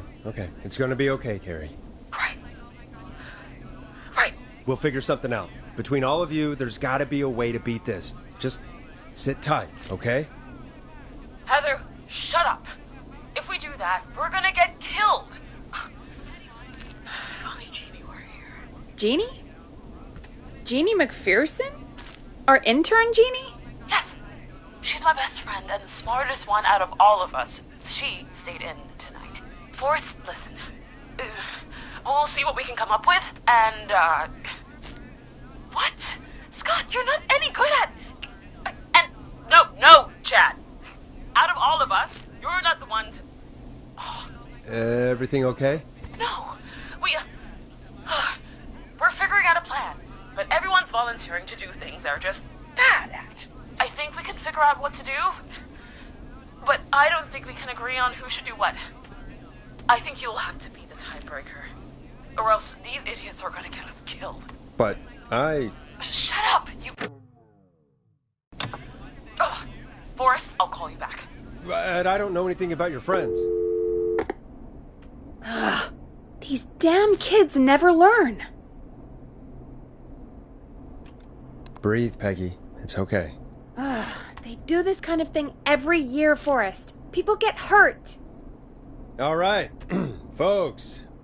We're gonna work out a way to save Carrie and her friends. This next one goes out to all the trapped kids out there.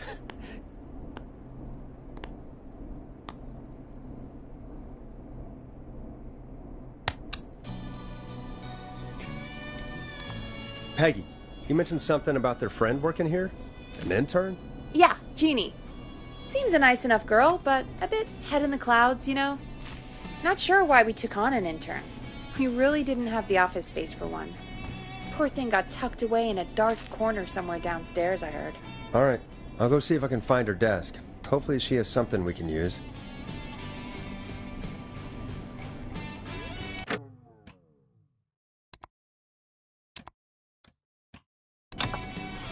Peggy said her desk is downstairs.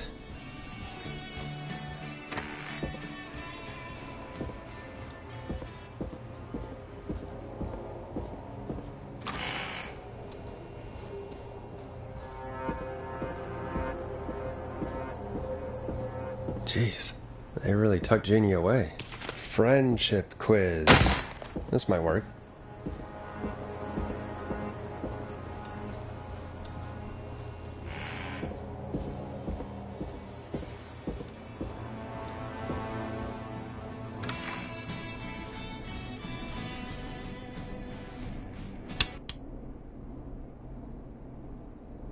Hey, you find anything that'll help us out?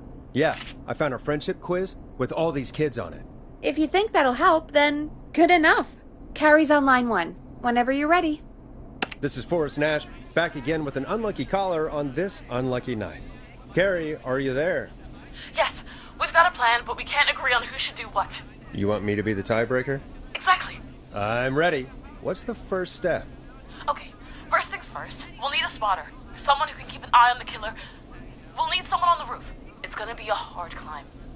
We're deciding between Heather, Kyle, and Hot David. Heather's got this. Yes, Heather, he picked you. Now please, stop talking about all your cheerleading trophies. Part 2, the Whistling Man padlocked the gate back to the road. Before we drive out of here, we need someone to pick the lock. Seth, Jennifer, and Scott all want to do it. Jennifer. Jesus, Jennifer, you carry a bump key? Why didn't you say so earlier? Anyway, that brings us to part 3, getting the van keys. I'll volunteer for this. I don't know Jimmy as well as you guys, so it'll probably be easier that way. Then it's part 4. This is a very detailed plan. I'm impressed. Yeah, It's weirdly easier to think when you're about to die. You're doing great. What's the next part? Part 4, we need someone to lead the Whistling Man away. We need a fast runner. For this one, we're trying to decide between... Who was it again? Hot David, Cynthia, and Scott. Hot David. Yeah, you spend a lot of time running shirtless. You got this, Hot David. Sweet. Okay, let's recap. We get the eyes on the roof. A runner distracts the killer while we grab the van keys and pick the lock on the gate. Now the tricky part. The getaway. Ooh, what's the plan there? Well, we can't all outrun the Whistling Man. But he thinks we're just a bunch of stupid teens. So, let's use that against him. Part 5. We trick the killer into a trap. Someone can pretend to be injured. Who would make the most believable lead? Who you got? We got Lisa, Tammy, and Cynthia. Lisa. Whoa. You're right, Lisa. Having to smile at rude customers is perfect practice. That should take care of the killer. And then it's time to get out of here. Finally, part 6. We need someone who can drive us through the woods and back to Gallows Creek alive. Who's our getaway driver? Should it be... Who have we got? Chad, Scott, Cynthia, whatever. Forrest, you know what to do. Chad. Oh, perfect. Your go-karting experience will be great, Chad. Thanks, Forrest. We'll just take a few seconds for ourselves, and then it's go time. Sounds good. Talk to you in a sec. Good luck, Carrie. That actually sounded like a pretty good plan. Impressive as hell, right? Damn straight.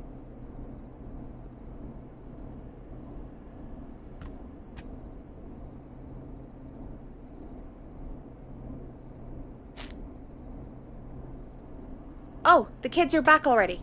Line 1 again. If you're just tuning in, we're coming to you live with a bunch of teens about to flee a madman. Listener discretion is advised. Are you ready, Carrie? We're good to go, Forrest. Good luck. And Godspeed. You got this. Here we go, everyone. Spotter, to the roof. Go, Heather. She's off and away. All right, Renner. Get ready. Wait for the spotter's signal. Spotter says go.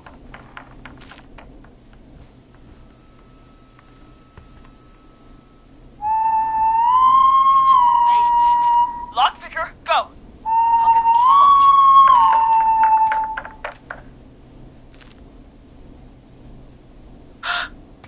Oh, Jimmy. Oh, his face is... The keys, Carrie. You need to get the van keys. His face is lying next to him, Forrest. He got. Oh, God. Just, focus. Breathe. Right.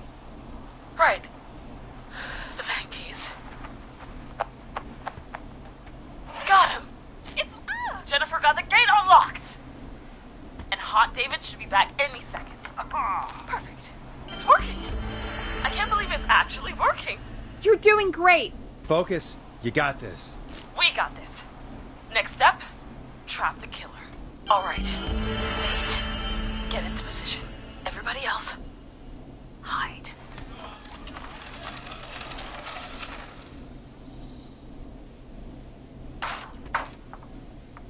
Okay, performer. Now, act like your life depends on it. Oh. There he is. He's buying it.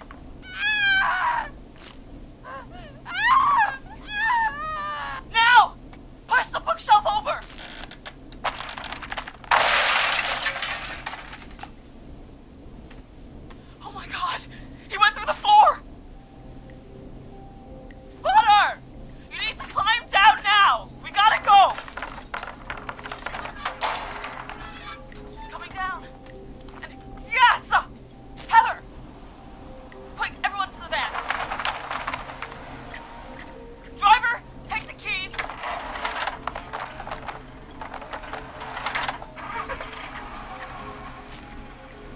damn gate swung shut.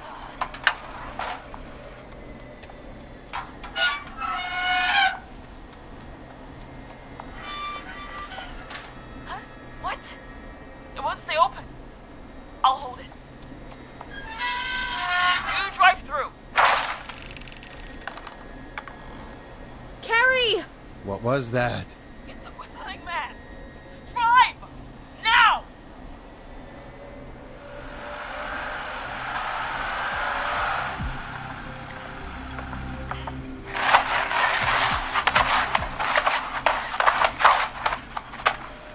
Let me go! Just go! Just drive! Oh my god. Please, no! No!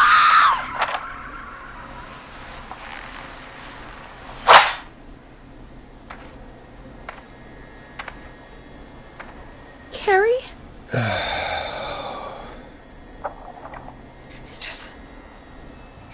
He just stared at me. Carrie! Carrie? Just stared at me and walked into the woods. I don't understand.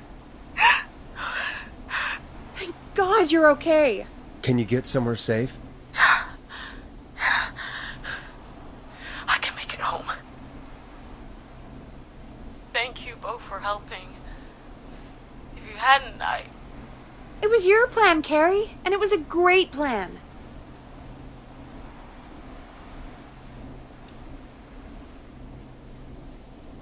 Don't forget Jeannie. Her friendship quiz saved the day. told you she was the best. I need to get home. Breathe, Carrie. You're okay now. I'll call you when I'm somewhere safe. Talk to you then. Folks, that was a lot. Our thoughts go out to Jimmy's parents in this awful time.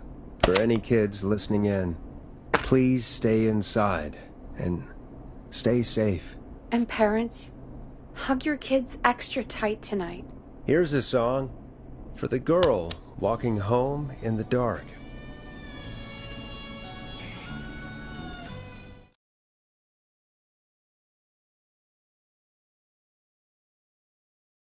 Hey, we had a call come in.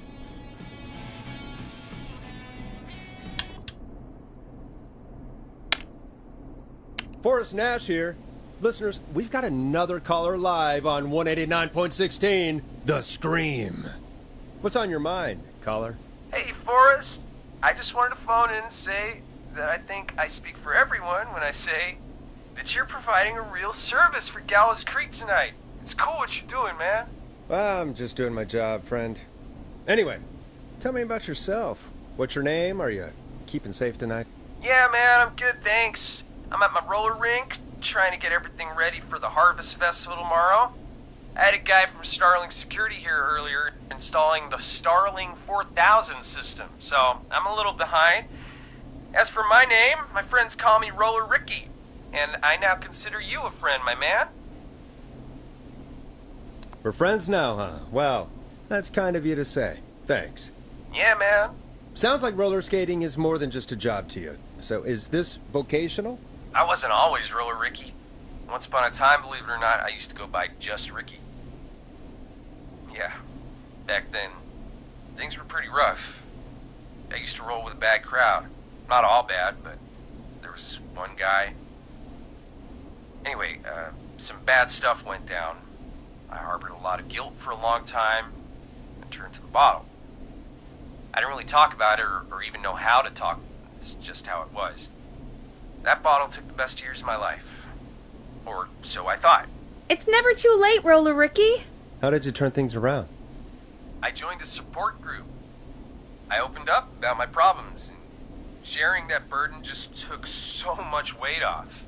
It's a long story from there, but I found roller disco.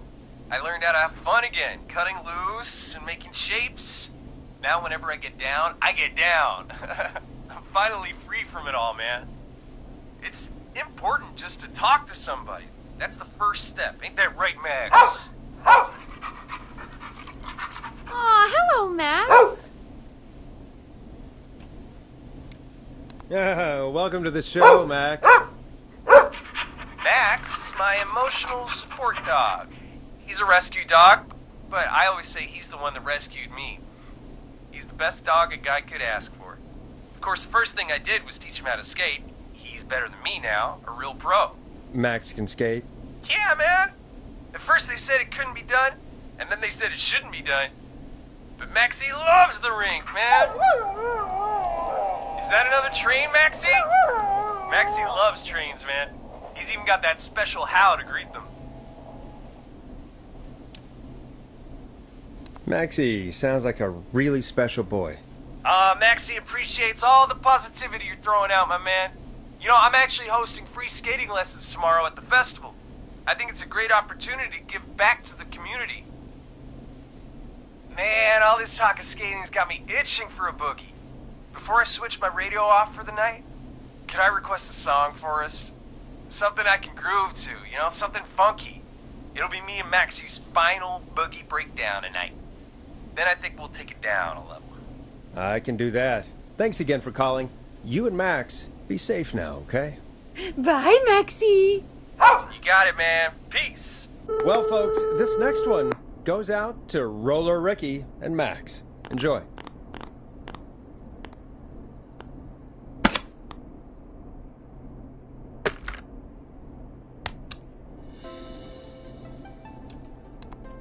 I really needed that call, you know, after everything. Yeah, I get that. He talked a bit much for my taste, but it is inspiring to hear somebody come back from the brink like that. Yeah, that's what I meant. You were thinking about Max on skates, weren't you? Well, would you look at that? Another caller on the line. What are the odds? Better take it.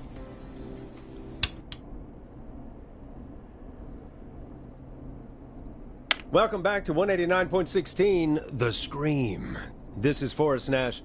How are you tonight, caller? I'm doing okay. I made it home safe. Gary! Hey, I just wanted to thank you for doing what you could earlier. You know, even though we lost Jimmy, and I don't know. Hey, it's okay. You were so brave earlier. You're safe now. I wanted to ask you why. Why he didn't... Why am I... Why what, Carrie? Why did he spare me? After what he did, why let me go?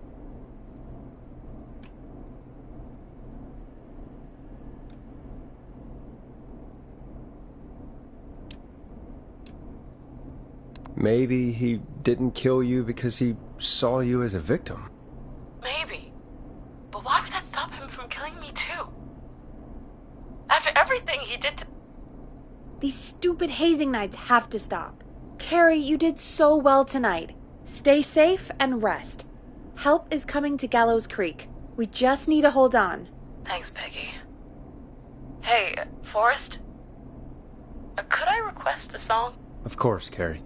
What song? Any song by Blast Processor. And thank you. This next one goes out to Carrie.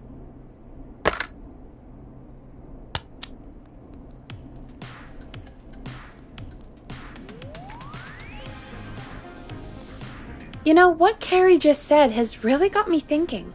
About what? The whistling man left her alone. Why? There must be a reason. When it comes to masked whistling killers, I don't think a reason is a key part of their process. Well, it's something to consider. I need to take a break. If you want to stretch your legs, now's the time. Just hit the Peggy button when you want to get back on air.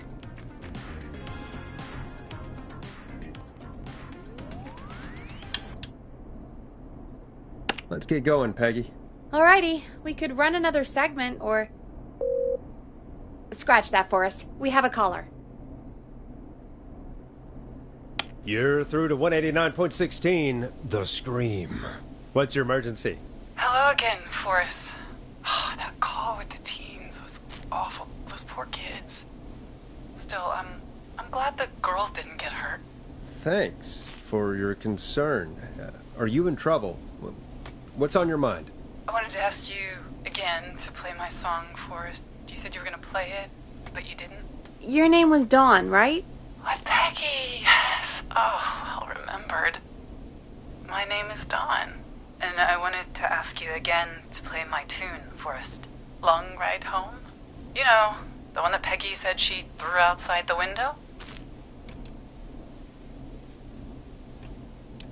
But we don't have that song. As you just said, Peggy threw it out the window. But, Forrest, you do have it. It's just outside the window. There's a serial killer on the loose. I can't just go outside hunting for a record.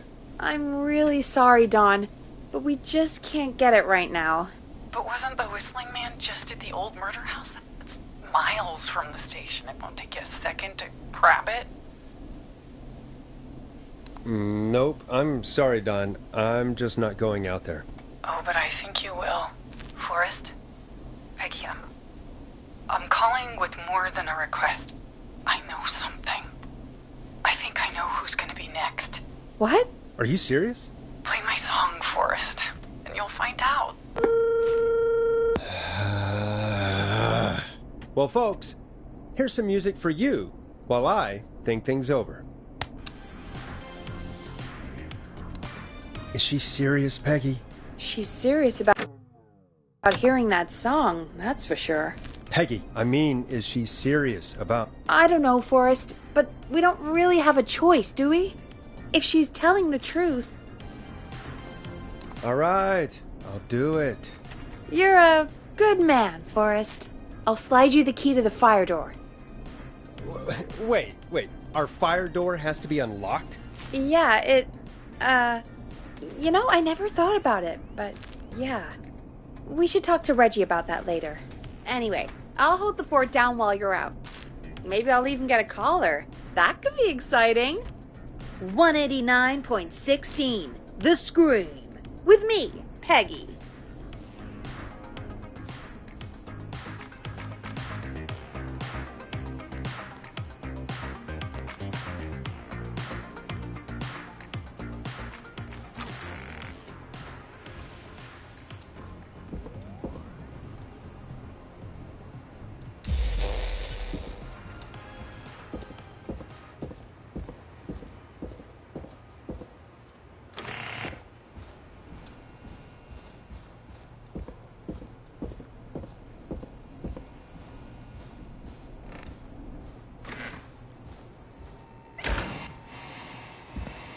You know, I hope she'll be happy when I'm brutally murdered by the Whistling Man.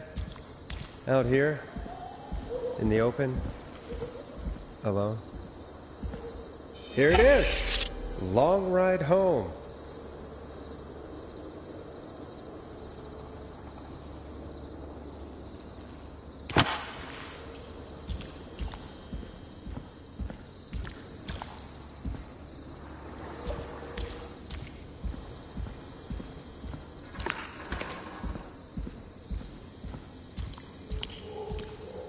Well, this is broken. Looks like it'll be secure at least.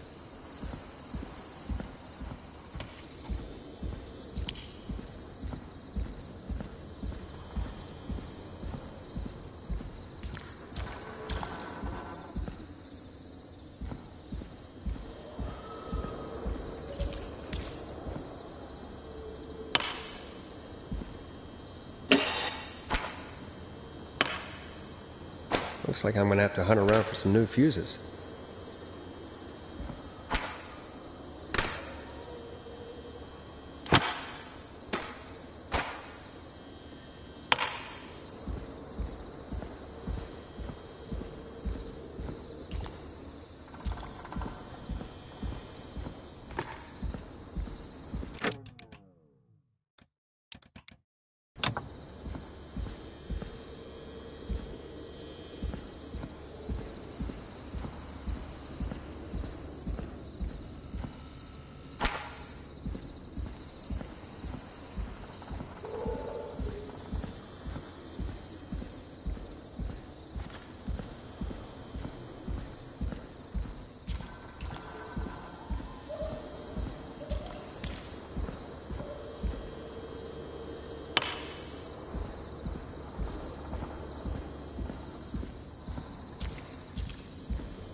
Bingo!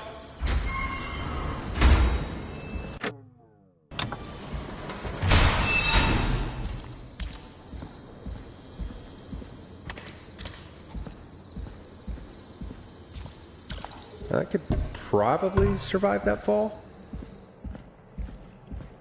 Looks like the janitor's closet. What did Peggy say his name was? Clive? Huh, there's a key. I'll just take that. Might be important. What the hell? Peggy is not gonna believe this.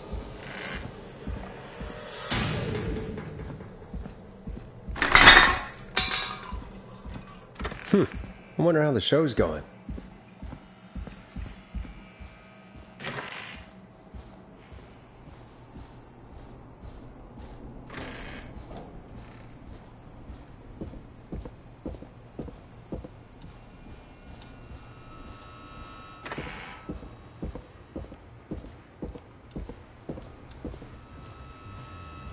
Isn't that such a good song, folks? And now for...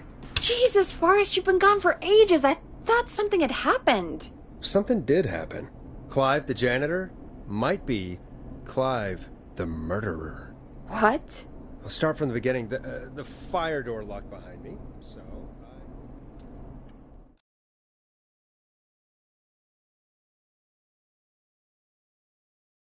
Why did you heave that thing all the way up here?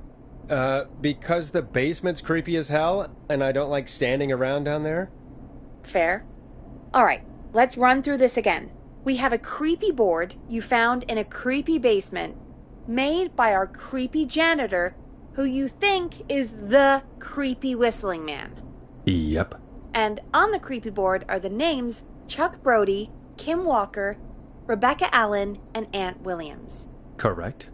And you think one of these people will be the whistling man's, Clive's, next target. That's right. And we've got to find them. You said there are 4 locations listed there too? The hospital, the power station, the gas station, and the trailer park. Clive must think the target is at one of those locations. Forrest, you're gonna have to figure out if any of the potential targets are at one of these locations tonight. Hit the button if you need any help.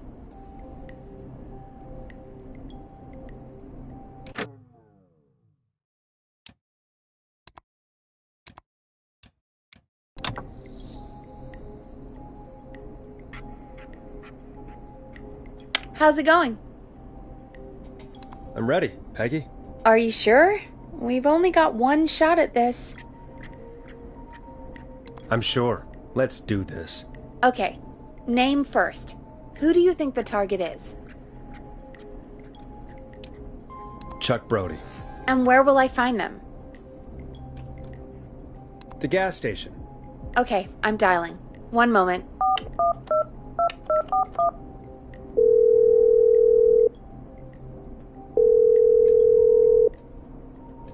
Hello? Chuck Brody! Listen, I know this sounds crazy, but we have reason to believe the Whistling Man is coming for you. You need to get yourself and everyone else out right now. The Whistling Man? Who the hell are you? Who is this? This is Forrest Nash. Listen, the Whistling Man's back. We found a list with your name on it, and... Oh, God. It's today. The year I finally let myself forget. It's today. What happened today? Today.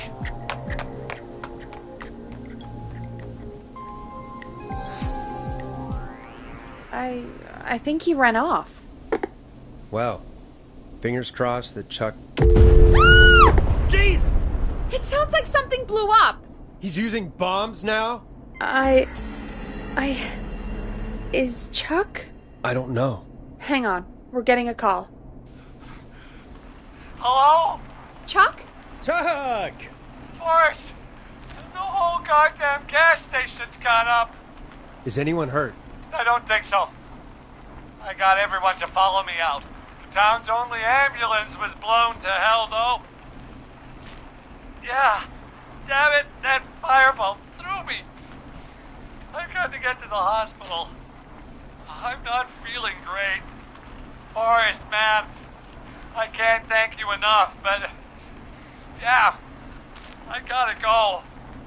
Wait, Damn it. We lost him. What was that about today?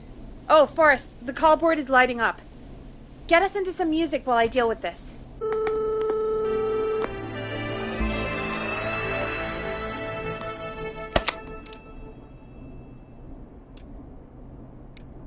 Here's some music while we regroup here on KFAM 189.16, The Stream.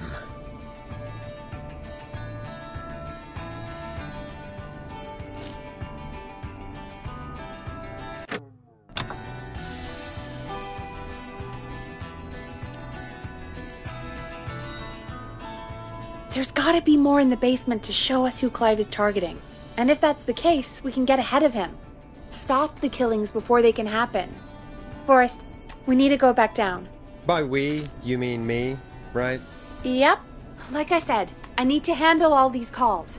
Maybe start with that creepy mannequin room you mentioned before.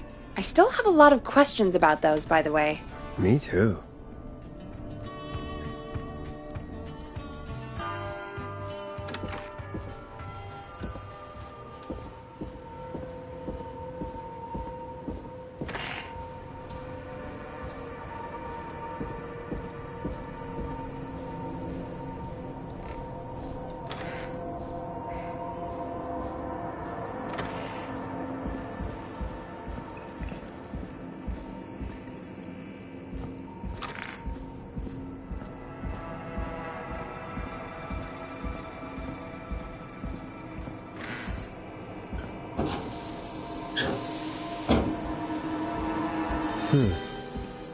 A key? Was this always here? I must have missed it when I brought everything upstairs.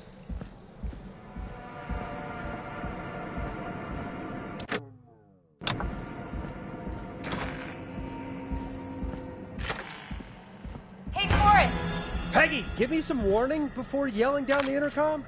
Sorry. Peggy, I've found a tape and a map down here. A map of what? Looks like it might be to somewhere in this storage area. Weird. Well, maybe the tape will give us more information. Give it a play. Buzz the intercom when you find something and want to discuss it. Follow the maps. Find the tapes. I'll be waiting. Wait. George Barrow? We all heard that he drowned after a night out drinking. Was it actually Clive? Has Clive really been the whistling man for that long? He says I need to follow the maps and find the tape. I guess that's what this map is about. I think we need to see what else is hidden down here. Be careful, Forrest. Keep looking. Buzz the intercom when you found something.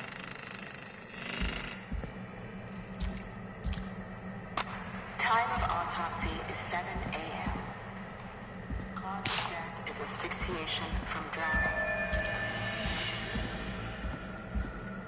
Deceased for 5 hours. That puts the time of death.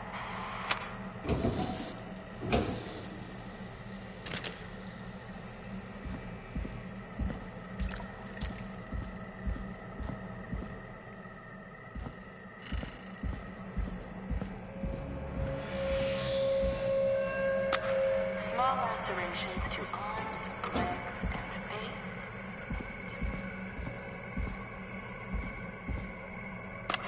Preliminary toxicology results shows no signs of inebriation. However, a high amount of cortisol was found, indicating elevated levels of stress in the median lobes of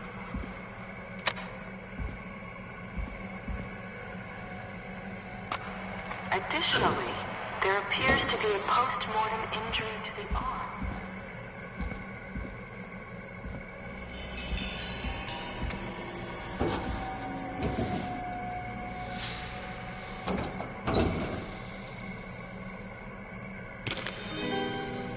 Now this has to be important. It is the coroner's opinion that the subject likely feared for his life Ooh, a new vinyl for my collection. If you're listening to this, then I'm probably dead. What the...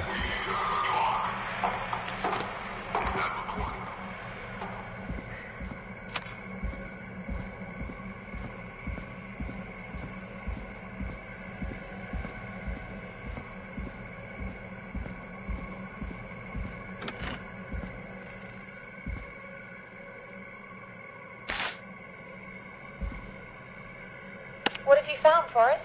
It's an autopsy tape. Doesn't say for who, but I think it must be for George. Poor George.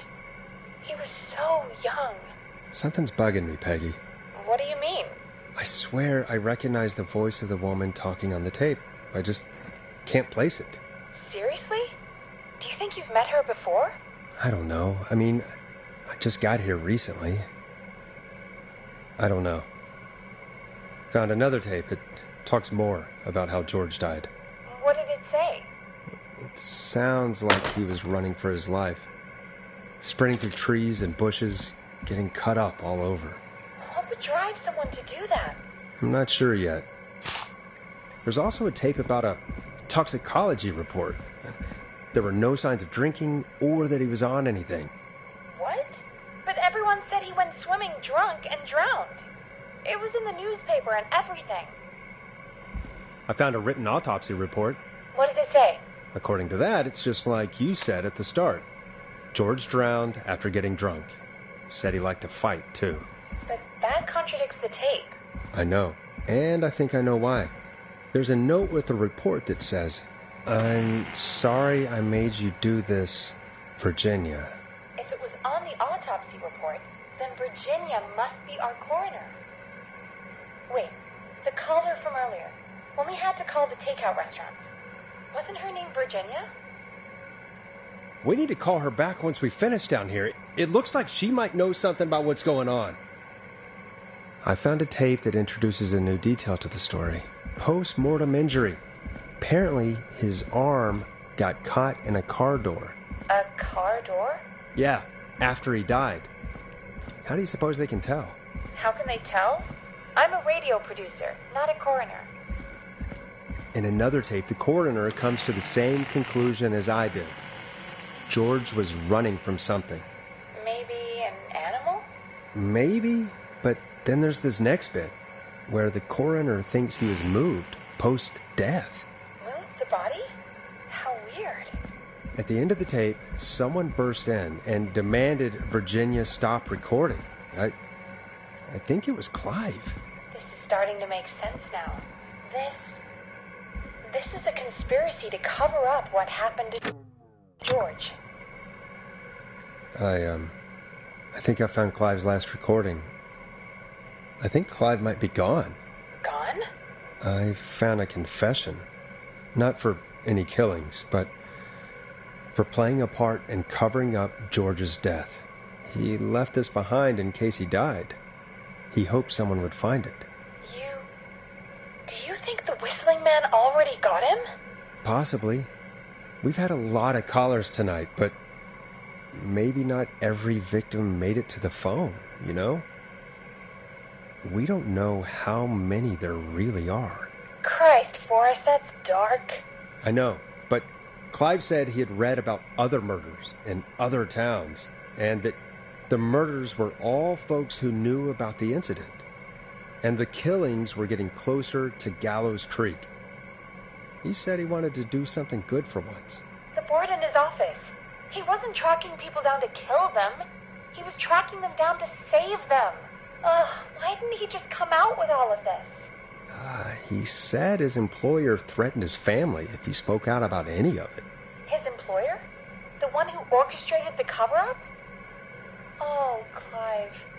I'm sorry for thinking you'd killed all those people. Do you think you found everything? I think so. Forrest, what's going on here? Someone wanted that boy's death to seem like an accident. And they hired Clive to make it look that way. Come back upstairs when you're ready. We need to figure out our next step.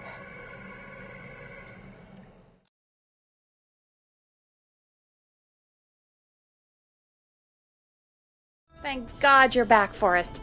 I've been running out of stuff to pad our airtime with. Peggy, you work in radio. Forrest, I'm stressed. I mean, really. How are we supposed to keep a show going with all this happening? This is our job, Peggy. We gotta do it. You're right. So, what's the plan now? I think we should call Virginia back. All right, I'll get her on the line. Hello again, Gallows Creek. This is Forrest Nash. We're circling closer to the truth behind tonight's events. To this end, we're calling back one of our earlier callers, Virginia Sullivan.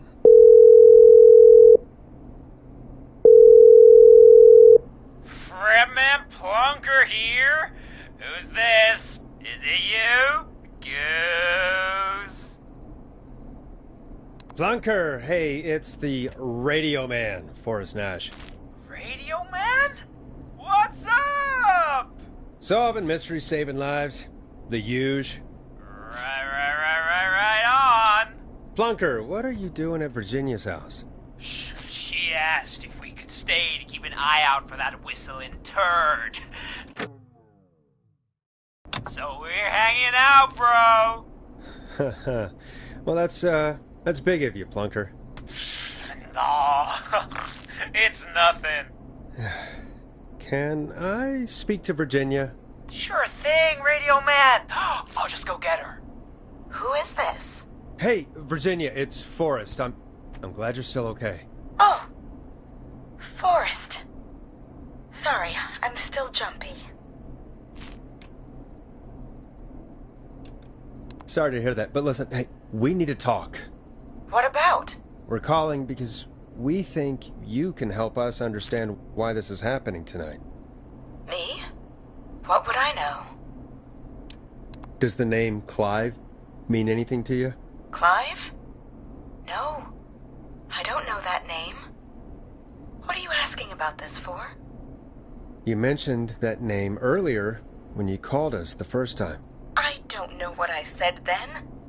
I was petrified, Forrest. Clive's the janitor at our station, and we know you spoke to him in the past. Forrest, please. You don't know what you're doing. He'll come for me. Virginia, it's okay. Clive won't be coming after you. We think Clive's dead. Dead? But isn't he? He's the whistling man, Forrest. Why are you so certain Clive's the whistling man? Because all those years ago, It's okay, Virginia. He's gone. We found evidence to suggest well... And we found your autopsy reports for George Barrow. How? I saw him destroy them. Well, he didn't. I don't know if he kept them or made copies or what, but we found them, and we know it's related to what's happening tonight, which is why we called you. Why did you write a false report? All right. One day, I came into work to find a boy on my slab. And as I finished the autopsy, this man, Clive, he just burst in. And he started making demands to give over the reports, to falsify what I found. Of course I said no. But, well, when someone wants to make you do something, they can use the carrot or the stick. For me, he used both. You see, my sister is sick. She has a chronic condition that's never going away. It's expensive to treat, and it was getting to where I couldn't afford it. And Clive promised me that his employer would pay for my sister's treatment if I did what he said, and that if I ever spoke about this, he'd beat me to within an inch of my life. I don't know why he had me do it, but my sister needed me. You have to understand, she needed me. We understand. Thank you, Virginia. That was brave. God, I just want this nightmare to end. This will help end it, Virginia. Thank you. Stay safe, Virginia.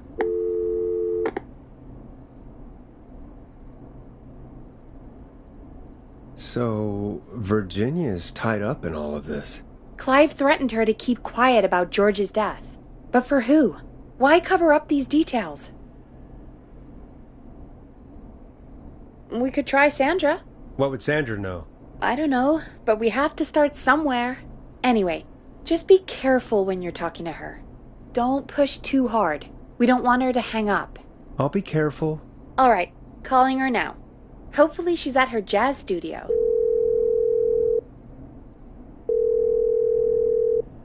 Aha! Forrest, you're through.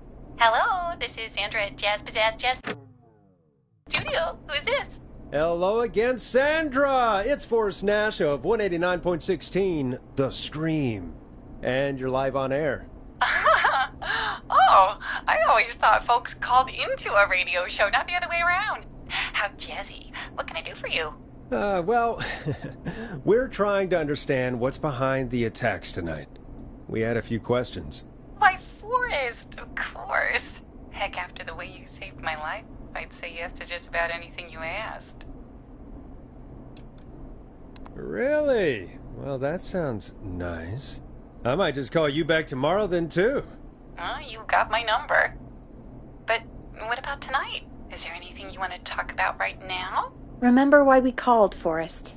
Of course. Do you know why the Whistling Man might have targeted you?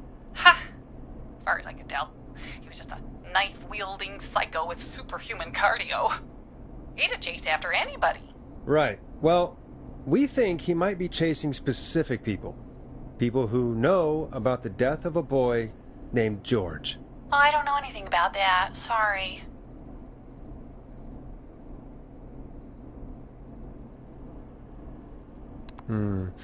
Have you had to keep quiet about anything? Any secrets you've had to keep? What would I have to keep quiet about? I don't know. I mean, could be that you've seen something or heard something. I never saw anything. And even if I did, what would that matter? And it was years ago. Sandra, are you okay? It was years ago. We know, Sandra. You do? You know about? Yes. Of course. This studio is my life. After I found the body in the river, I couldn't lose my studio. Do you understand? Sure. I understand. When the rent just kept going up, he said he'd stop if I just needed to keep quiet. And everything would be okay. Of course. We understand. I mean, it's not like I killed him. What was the harm in saying I found him in the reservoir instead of the river? Right? Right? I'm sorry. I can't do this. And she's gone. I don't think that could have gone any better. You truly did great, Forrest. Well, folks, if anyone out there has any thoughts on what's going on tonight, please call in. That's good timing. We've got a call waiting just this second. Welcome to 189.16, The Scream, with me, your host, Forrest Nash. Hi, Forrest. I know this is really out of the blue with everything happening tonight, but I wondered if you could send a special birthday message to my uncle. You know what? I'd welcome a change of pace. I'd be glad to. Thank you, Forrest. He's my Uncle Ronnie. His first name's Peter, but he never liked his name. But since he always had salt and pepper hair, even as a kid, can you believe it? Folks always called him Pepper. Thanks for the history lesson. Is there anything besides happy birthday you would like to say to Mr. Pepper? Oh my god damn it! Yes! Tell him he can get the best birthday deals and party packages here at Putney's Pizza. Starting at You son of a bitch! Stop calling us! Sorry, Forrest. Let's just move on. We've already got another caller on the line. This is 189.16, The Scream. I'm Forrest Nash. You're on the air, caller.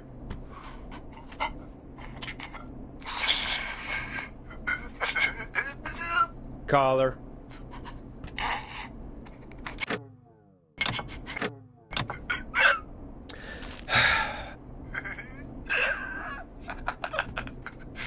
Ponty. Ponty's Pizza always delivers! Come rain or sleet or whistling man, we'll be there!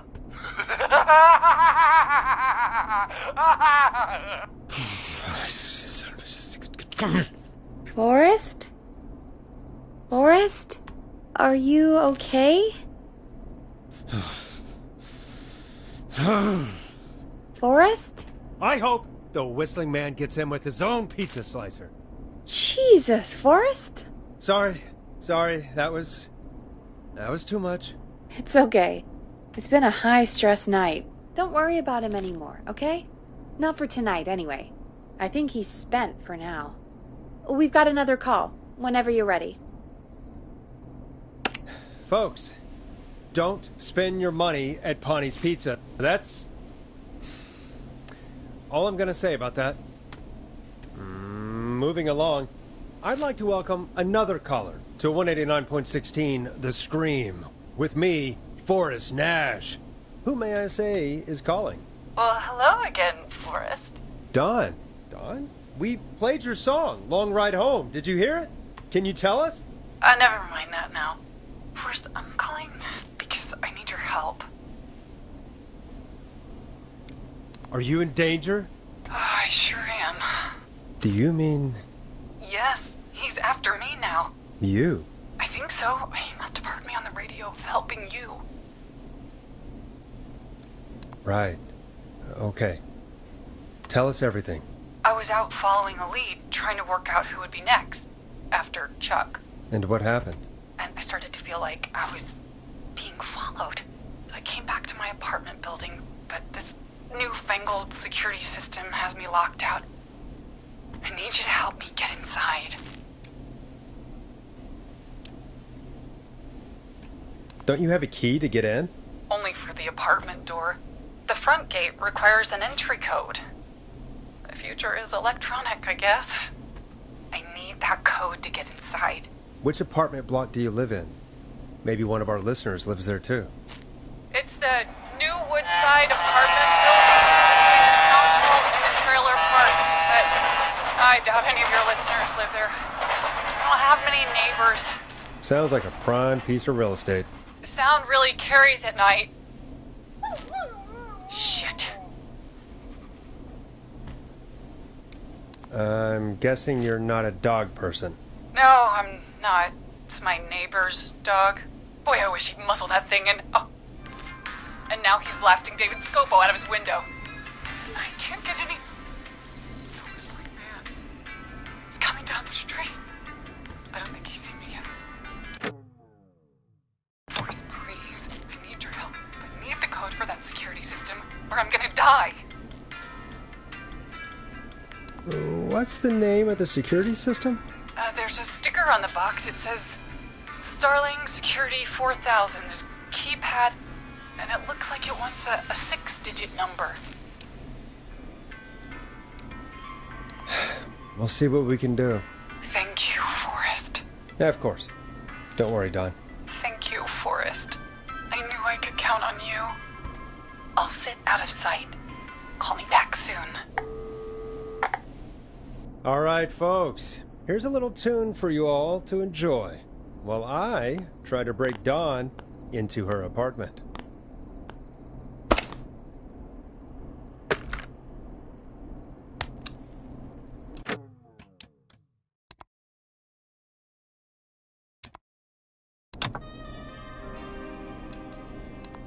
You were pretty quiet there, Peggy. Forrest, was it just me, or was there something... Yeah, it wasn't just you. Something was weird about that. Yeah. Well, tell you what. We have a Starling 4000, or whatever, here at KFAM. Clive bought one for the station. Maybe we can find something to help. Well, I'm not sure who. But to help someone. Starling 4000. User manual.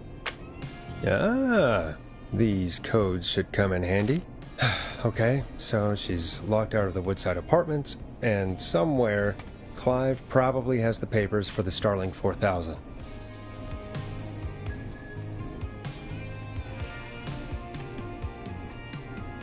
Welcome back, Forrest. Find anything? The Starling 4000 security manual. It's got a bunch of codes. Good. And did you find anything else? Nothing, except the manual. All right. Well, I'll get Dom back on the line then, Forrest. I'll let you take it from here. Thanks, Peggy. Line 1, whenever you're ready. Don, are you there? This is Forrest Nash from 189.16, The Scream. Oh, thank God you're back. I'm so afraid. What's the code to the gate?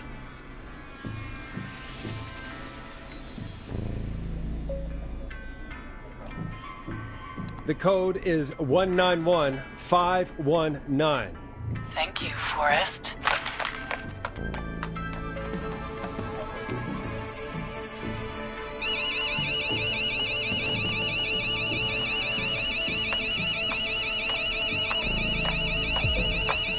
Son of a bitch. Ah!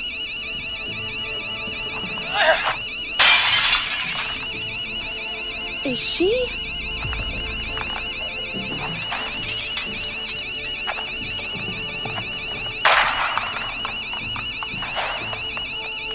Yeah, stay out!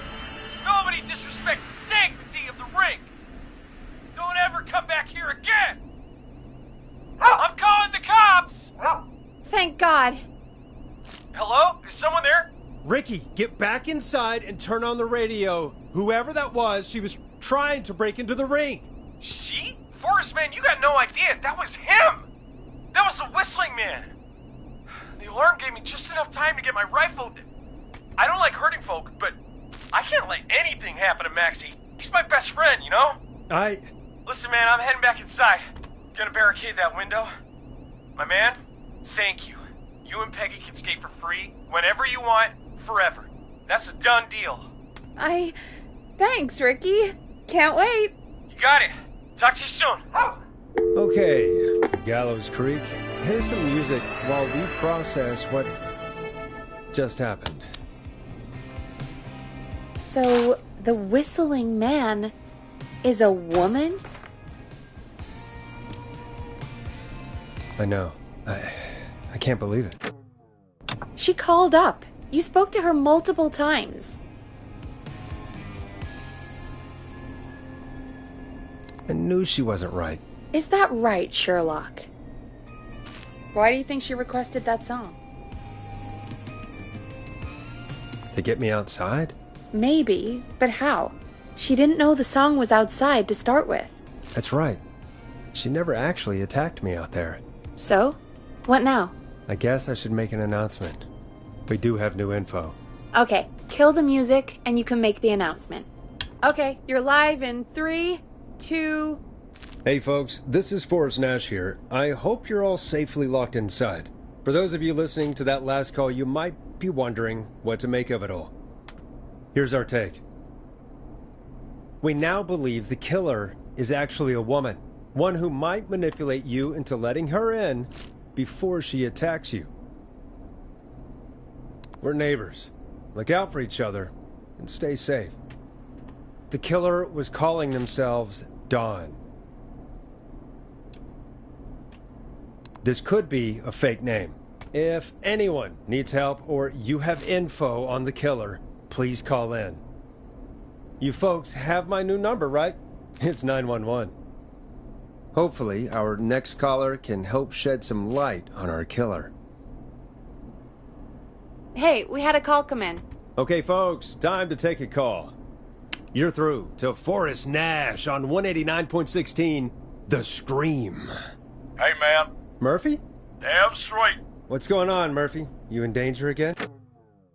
Nah, man. I've just been listening to the show here at home. And since you asked folks to call in if they could help out, well, I'm calling. I don't know if I can say as much as other folks have, but I figure I wouldn't be a good role model to Fernando if I didn't try to help, you know? You're a good father, Murphy. Absolutely. Fernando's a lucky kid. Oh, thanks. So, what do you want to know? Well, what can you tell us? I don't know, really. All right. Well, do you know anything about the death of George Barrow? Absolutely nothing. Okay. What about the killer herself? Herself? Man, I didn't get my ass kicked by a lady. The man I went toe-to-toe with was a man. You heard the last call, right, Murphy? Yep. So you know it's a woman, and you were trained by a VHS, Murphy.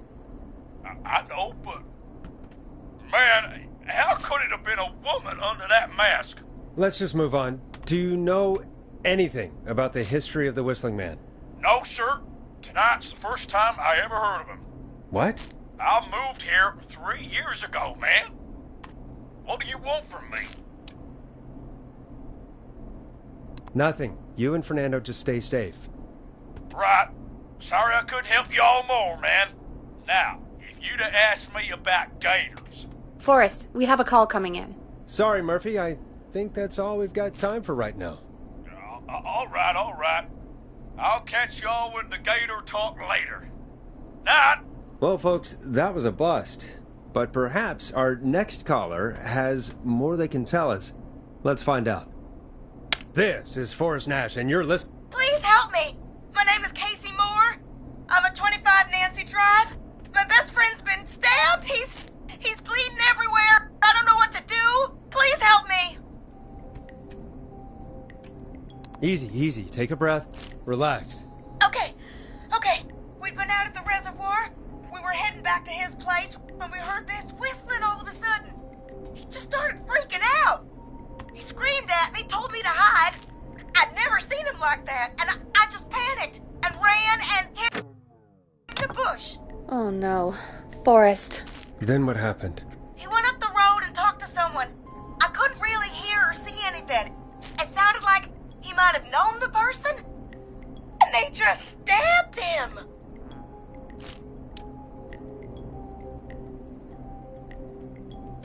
Casey, was he talking to a woman?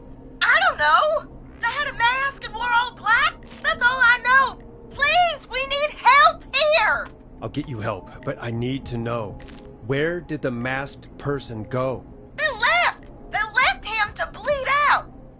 I waited until they were gone, then dragged him into the garage and called 911. Wait, why didn't she make sure he was dead? I don't know. I think I heard them say something like, "It's not so funny now, is it?" before they left, but please, he needs to get to the hospital. I can't drive, so we need an ambulance. Forrest, the ambulance was destroyed in the explosion at the gas station. You should get all the info you can. What's your friend's name, Casey? It's Jason Parker. Can you tell us where Jason was stabbed? They stabbed him in the stomach, and then stabbed him again in his leg when he was on the ground, and it's... Oh, the knife is still there in his leg. We'll be right back. Peggy, patch us through to the hospital. On it. Phoning St. Gabriel's now. Switch to line 2. Hello, St. Gabriel's Hospital. How can I help you? Hi, this is Forrest Nash from 189.16. We have a stab victim at 25 Nancy Drive named Jason Parker. He's been stabbed in the stomach and the leg. He's bleeding heavily. Oh, God, I'm sorry. But the ambulance is... well, you know. I know, but please, we need something, or he's going to die. Forrest, listen, you're going to have to get him here. We need to see him, and we can't get there ourselves right now. We don't have any way to drive him right now. And even if we did, he's bleeding out fast. All right, listen. We need to buy him time to get here. That means stopping the blood first, and then finding someone to stabilize him. To stabilize him, you really need someone with first aid training. Do either of you have any? No. Me neither. Damn it. I'm really sorry about this, but I have other patients who can't wait. All I can do is talk you through the procedure as quick as I can, and then leave the rest to you. You think you can handle that? Hit me. I'm sure we can handle it. Okay, from the top. If he's bleeding out, then you need to get him comfortable and try to stem the bleeding. Lay him down. Apply continuous pressure directly to the affected areas. When the bleeding slows, get a clean cloth of some kind and hold it over the wounds. Get them comfortable. Apply pressure. Clean cloths when slowed. Got it. I think. You said he was stabbed.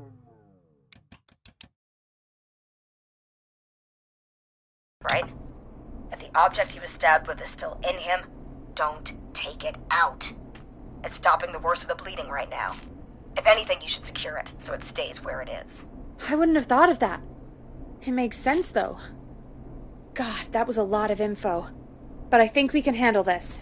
Glad you got it so far, because there's more to go. I'm still with you, Doc. What else do we need to know? If he's lost a lot of blood, he may enter shock. If he does, act fast. If you applied a cloth and it's bleeding through, don't remove it. Just apply another on top of it. If it's safe, elevate his legs to get blood circulating to his vital organs. Try to keep him warm. Get him to rest and reassure him. We need the patient to stay calm. All right, don't replace bandages, elevate his legs, keep him warm and calm. This is a lot. I'm really sorry. That's as much as I can give you right now. Try to stop the bleeding, find someone to get him stabilized, and get him here as quick as you can. Good luck. All right, Forrest. Casey's still on line 1. Hello? Hello? Forrest, are you there? Hi, Casey. I'm here. How are you doing? I need help! I've been putting pressure on his stomach wound since you left, but he's still bleeding. I don't know what to do. That's good, Casey. The nurse said to do that. What about the knife in his leg? It's gotta be hell. Should I pull it out? No, don't touch the knife. The bleeding will get worse if you pull it out. Are you sure? I'm sorry. I'm gonna stop making suggestions. No, don't worry, Casey. We're a team here. We're all going to get Jason through this. Casey, is his leg wound bleeding right now? I hate looking at that knife. Yeah. It's bleeding. His stomach is worse, though.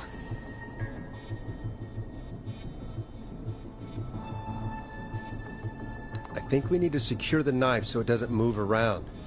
Do you have anything you can tie around it? Yeah. There's some laundry piled up on top of the dryer, some cloths on the hood of the car, and what else? I guess I've got my jacket.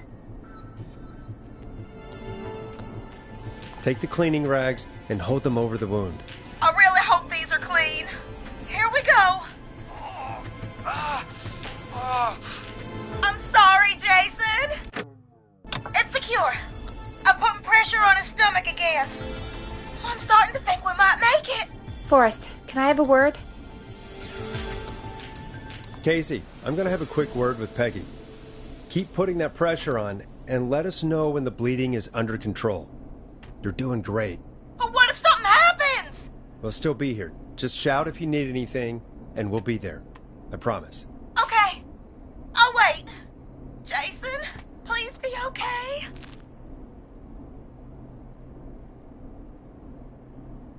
What's up, Peggy? We can't stay on the line with her all night. Dawn is still out there. What if other people need us? You're right. She's probably on her way to her next target right now. Exactly. And you heard the nurse. We need someone there with training who can stabilize him. He's got to get to the hospital somehow. Could somebody nearby help them? Maybe drive them to the hospital? You know, that's exactly what I was wondering. Do you have anybody in mind? I might. A little before you started working here, KFAM did a mandatory first aid training course. Me and Karen missed it because we were away on a producer getaway. You skipped it, didn't you? Never mind. So, how does KFAM's first aid course help us? Casey said they're at 25 Nancy Drive, right? Yeah? Why? They put up a bunch of cheap houses around there about 10 years ago. So a bunch of people here at the station live around there. Do you think any of them could help Casey and Jason? Probably, but I don't know who lives there. And since I missed the training day, I don't know who knows first aid. Could you call them and ask? I don't know everybody's numbers. I've only ever called Karen. Everybody's personnel info is probably in Reggie's office. Got it. I'll look through their files in Reggie's office. It's a life or death situation. I'm sure they won't mind. Right. But there are a couple of problems with that. It's sensitive information, so Reggie probably locked it in his safe. Great. Do you have any idea what the combo for the safe could be? Not a clue. Reggie's a serial note-taker, though. Maybe something in his office will give it away. Right. There is something else. I'm not gonna like this, am I? Have you ever heard, "The future is floppy"? Peggy, what the hell are you talking about? I'm talking about floppy disks. Floppy disks are like these futuristic things that have information on them. You put them in a computer and they do something. Peggy, I know what a floppy disk is. Anyway, Reggie decided that the future is floppy and started phasing out our physical records and replacing them with these floppy disks. I imagine it's the same for our personnel files. That's good to know. Since we haven't heard anything from Casey, I'm guessing Jason's okay for now. I'll check out Reggie's office and see what I can find. You'll need a key for that. I'll just slide it under my door now. Thanks, Peggy. I'll just have to look around.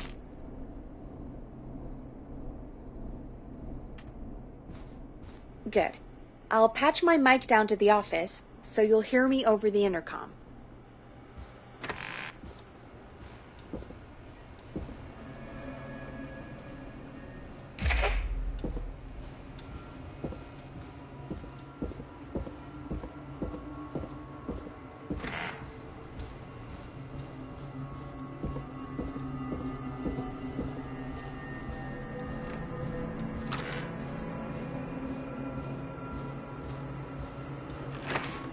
Looks like I need a 4-digit code.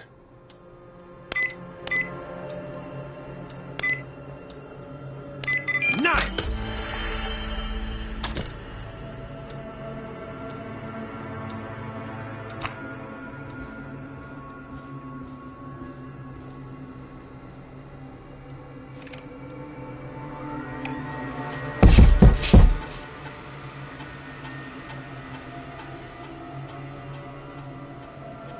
Hey, Peggy, you there? Yeah, I'm here. Did you find what we need? I think I know who our best bet is to help Casey and Jason. All right, good work. Who should I... Hello? Is anybody there? Please pick up. Casey, I'm here. What's wrong? Jason started going pale. I tried to get him to rest, but he just threw up everywhere. What's happening? What do I do? God, it sounds like he's going into shock. Casey, just stay calm. It's going to be okay. But the bleeding seems to slow down. Did I mess up? Jason, I'm sorry. Casey, calm down. You've done everything right. I need you to listen to me, okay? For Jason. What did the nurse say to do about shock?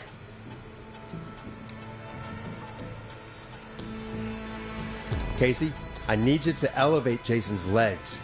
We need to get the blood flowing to his vital organs. Got it. Jason, stay with me. I'm just gonna move you. This might hurt. Okay. I propped his legs up on some boxes. I'm looking at my notes. We need to get Jason as warm and comfortable as possible. Do you have anything you could use nearby, Casey? Yeah. I still have some laundry next to me. I'll wrap him in some blankets. Just give me a second. Sorry. Jason's bleeding through his bandages. Should I get him new ones? Or... Oh, God. Don't remove the bandage. Apply another one on top of it. Do you still have something you can use? I've used the rest of the laundry to keep him warm, so... I'll use my jacket. I can always get a new one. I'll fix his bandage and get him warm. Hold on, please.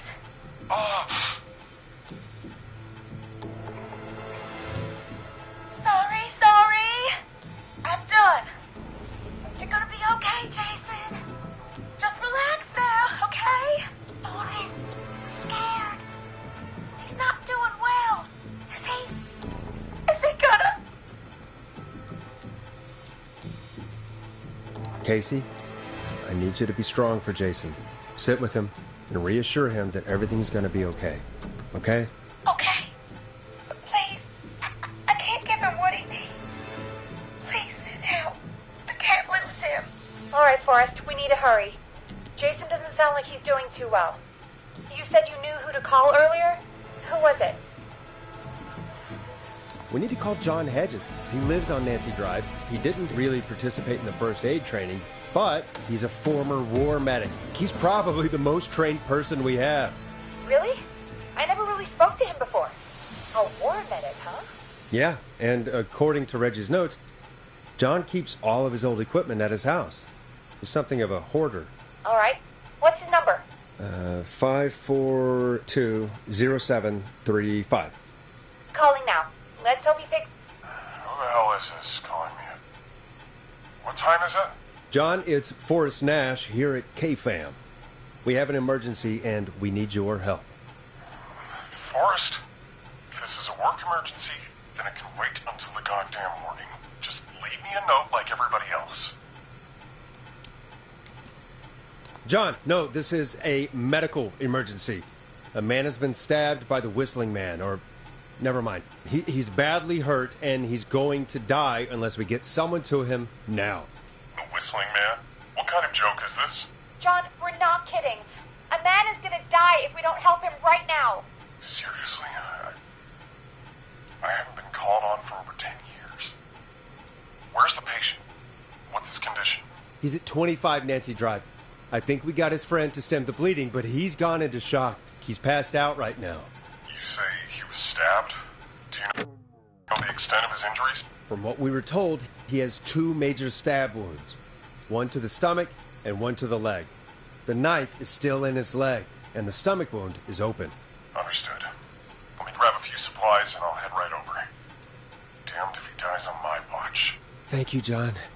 We'll let him know you're on your way. Good luck. Hello, Casey. Are you there? How are we doing? Bad. Jason seemed really weak and then just started thrashing.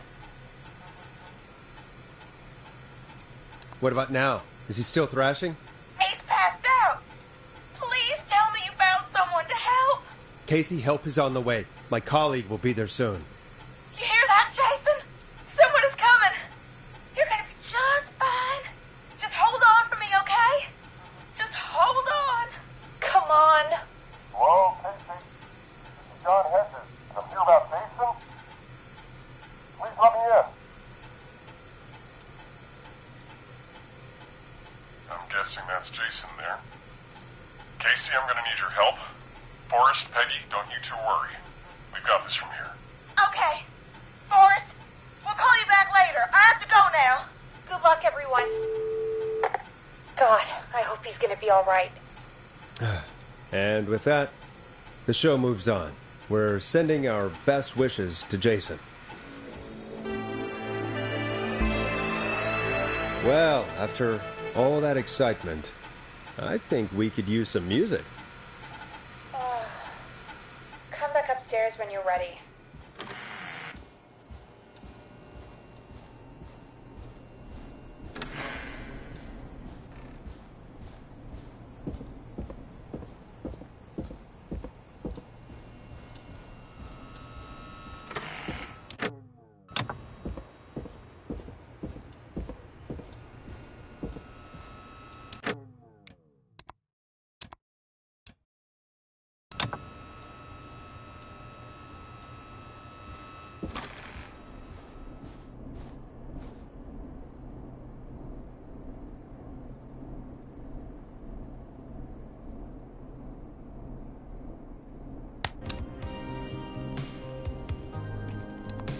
Getting pretty late.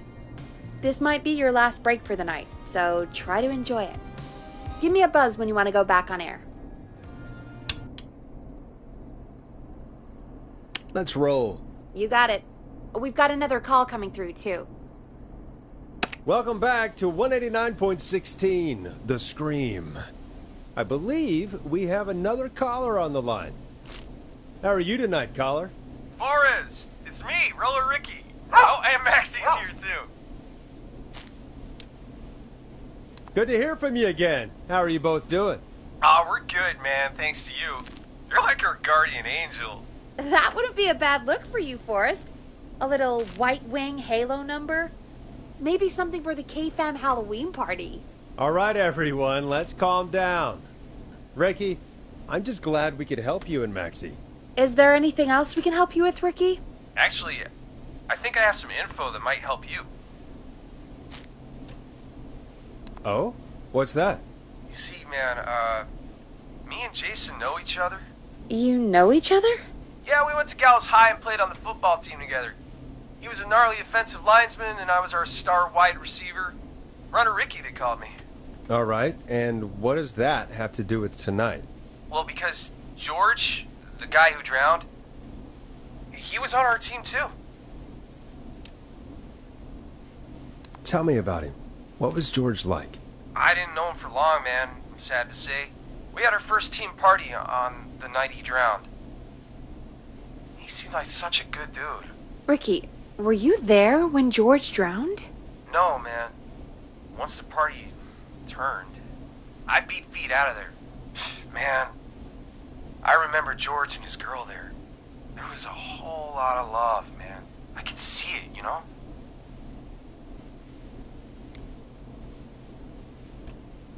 George's girl? Ricky, who was the girl? She might just be the one behind all of this. What? No way, man. There was so much love there. I can't believe she'd ever be capable of anything like this. Ricky, please. What was her name? I never got her name, man. He just called her Bean. I didn't really know her before or see her after that. Then what did she look like? Please, tell us anything you remember. I just remember a pretty girl, man. I'm sorry. Ricky, you said the party didn't last long. What happened? We were just having a good time, and then the next thing I knew, everyone was running for their life. I looked up and saw a goddamn whistling man in the trees. And I never ran so fast in my life. I ran straight home. Didn't know about George until next morning at school.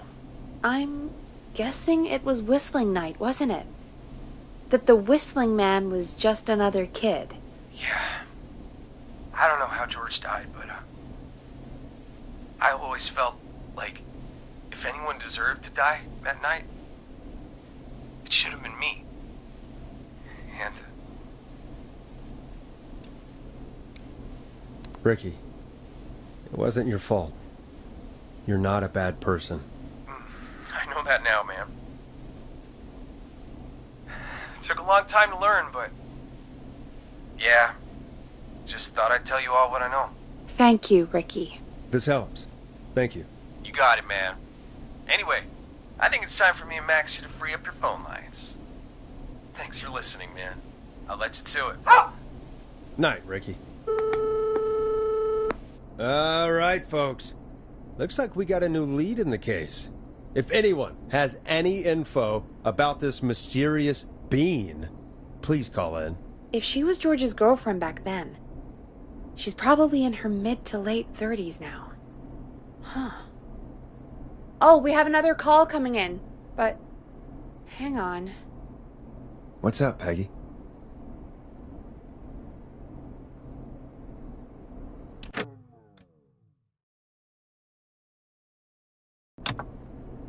Peggy? You're gonna want to take this call off the air. Who is it? Just do it. All right, folks, it's time for another track. Here's one to help you sit back and relax. We'll be right back after this.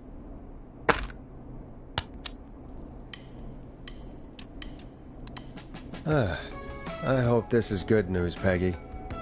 Who have we got? Find out for yourself on line 1. Hello? Forrest! I'm glad I got back through to you. Sounds like it's been a busy night, huh? Surprise! It's Leslie, our 911 operator, leading the charge from Henderson to come save us. It's so good to hear from you. Are you okay? We're doing okay. Sarah and I are both happy to be headed back home. We're happy to have you too. Wait, Sarah? Oh, yeah, I mean Deputy Martinez. Anyway, we got back into radio range a little while ago. We've been listening in, but haven't been able to get through until now. Ever since you found Sheriff Matthews, it's only gotten worse. It's been a long night. Well, it shouldn't be too much longer now. I'm glad I got through to you. I wanted to let you all know what's going on. I made it to Henderson. Turns out somebody had cut the phone lines, and they had no idea what was happening. After I told them, well, their sheriff sent a goddamn squad back with me to stop this. That's great news! That's crazy about the phone lines, though. Do you think the Whistling Man cut them? I'm guessing so. I don't know how the Whistling Man did it. But that doesn't matter right now. Listen, we're coming in hot, but we need your help. I know Gallows Creek isn't a big town, but if we don't know where the Whistling Man is, we can't get him. Her. That's where you come in.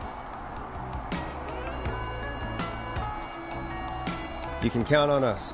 What do you need? It might be a long shot, but here goes. The Whistling Man already called up a few times. I bet she calls again.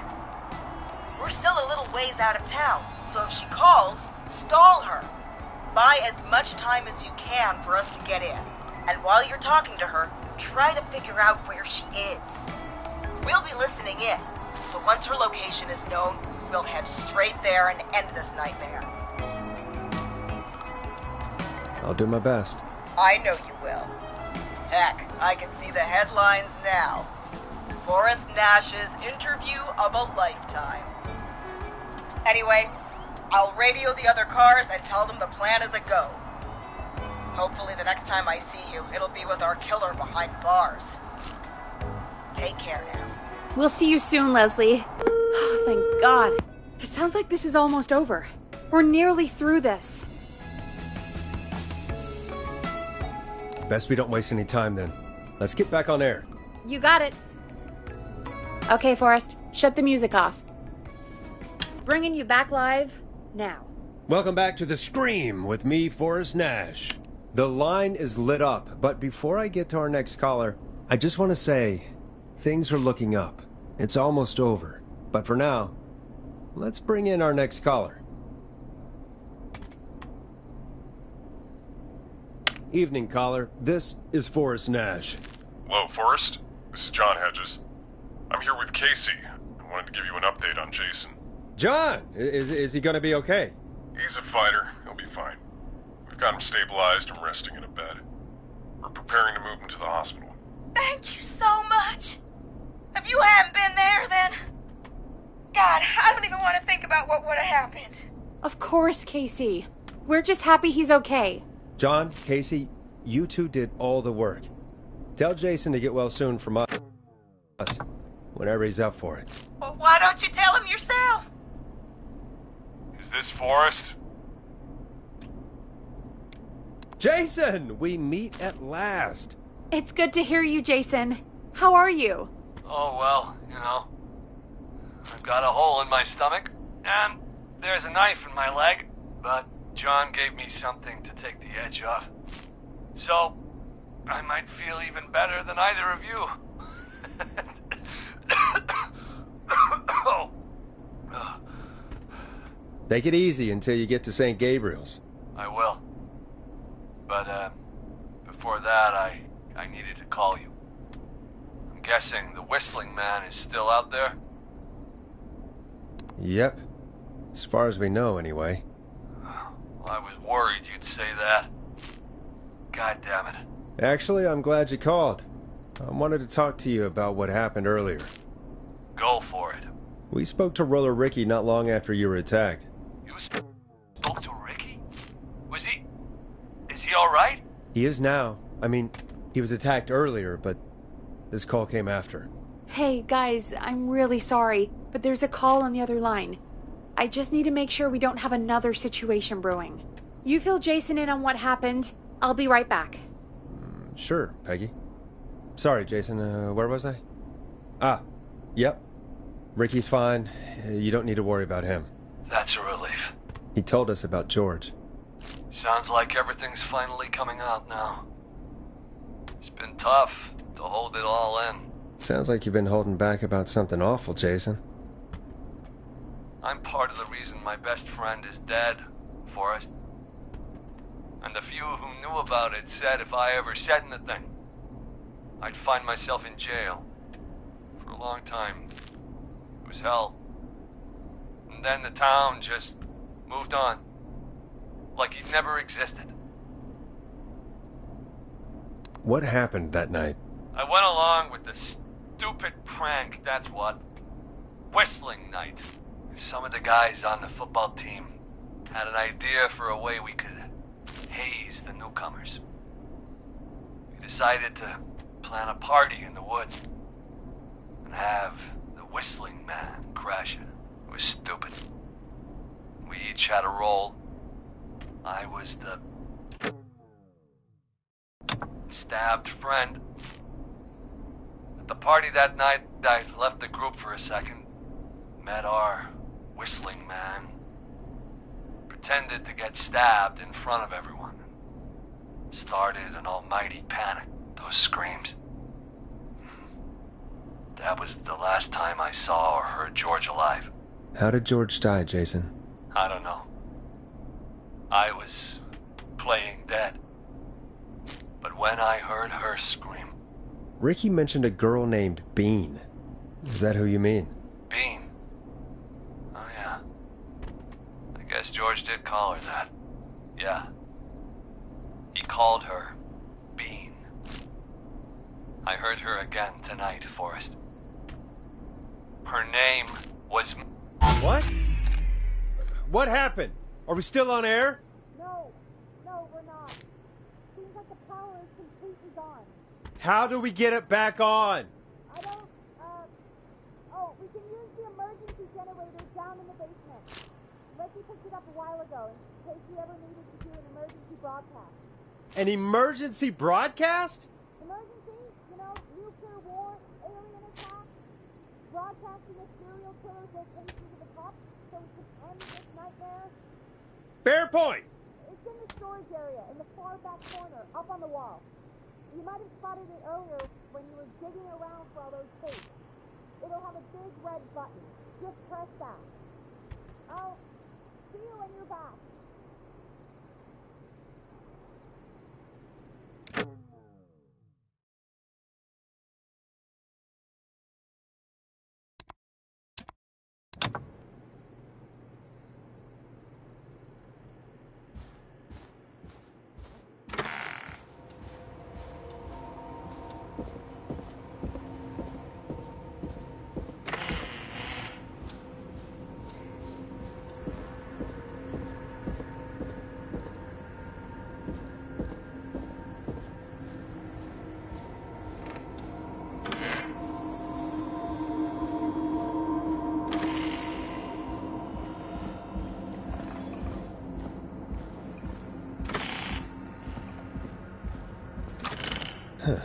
Far back corner. Why is this station so big?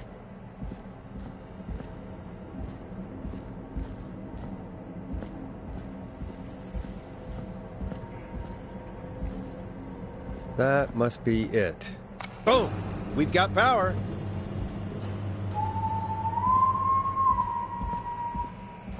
The Whistling Man. I need to warn Peggy.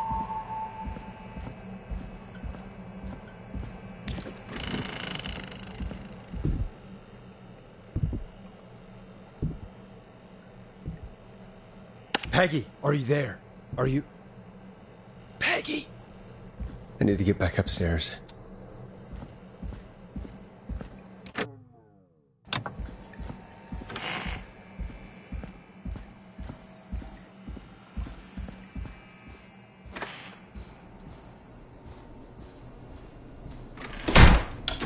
What the hell?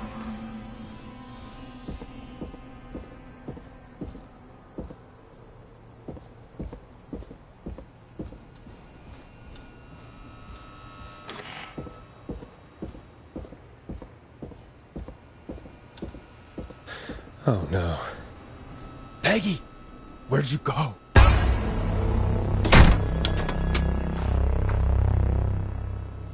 No way. This can't be happening.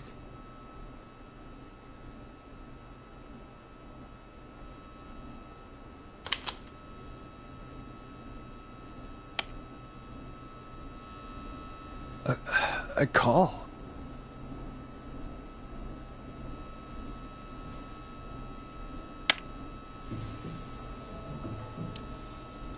Where's Peggy, Don? Have some patience, Forrest. It's almost the end of the night. Almost the end of the show. But it's not over just yet. Got a little time still. So let's make the most of it.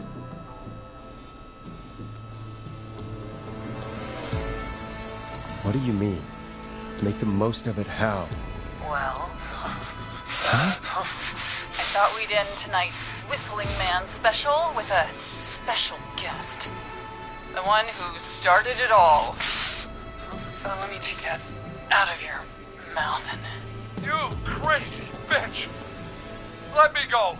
Welcome to the air, Mr. Teddy Gallows Jr. Wait. It's all gonna come out tonight, Teddy. Your daddy and his money saved you 20 years ago.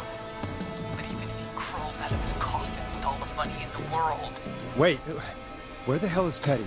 How are you talking to him if you're here with me? Because I'm not there with you, Forrest. I'm here with Teddy. And if he says where that is, well, he knows he'll get it. Wait, then... Who am I looking at? Forrest Nash, let me introduce you and all of Gallows Creek to my boy, Henry Barrow. Your son? You mean you... Wait, that he... Yes, Forrest. He and I had a son. So there were two whistling lights. Of course! That explains how you were always able to get around town so quickly. And that's how you escaped the secret archives in the newspaper office. Don't think I've forgotten about that, Forrest. Locking my sweet boy away like an animal. And Murphy, he was right, wasn't he? He did fight a man. He did. I taught my boy to never run away from a fight. Hang on. Did you say Barrow? Then are you... Let me just get this mask off. Damn uncomfortable thing. No wonder Mooney went crazy wearing this. There we go. Marie Campbell? George's old girl. Oh, well, it sure has been years since I last saw. Oh, God damn it. Marie Campbell. So, not Dawn, huh? No, not Dawn. What are you going to... Everyone's gonna know now what Teddy did. He killed George that night. This night. 20 years ago. Listen to me. You... You're gonna talk when I talk to you. And not a moment before. Meanwhile, Forrest, I'm gonna give you the chance to talk. You're gonna help me reveal what really happened to George all those years ago. Okay, Marie. I'll do it. Good. Then let's talk about the night George was murdered. Murdered? Listen, I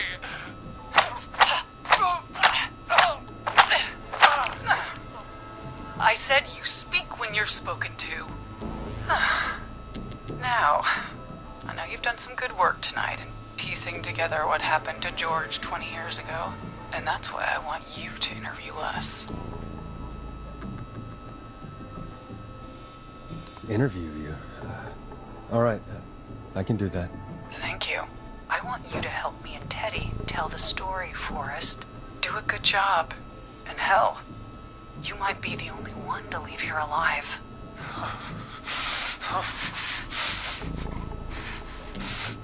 I need to drag this out. If I can buy Leslie time to get back to Gallows Creek, and if I can find out where Marie is, then this can end. Teddy, we'll start with you. Just, talk me through what happened that night.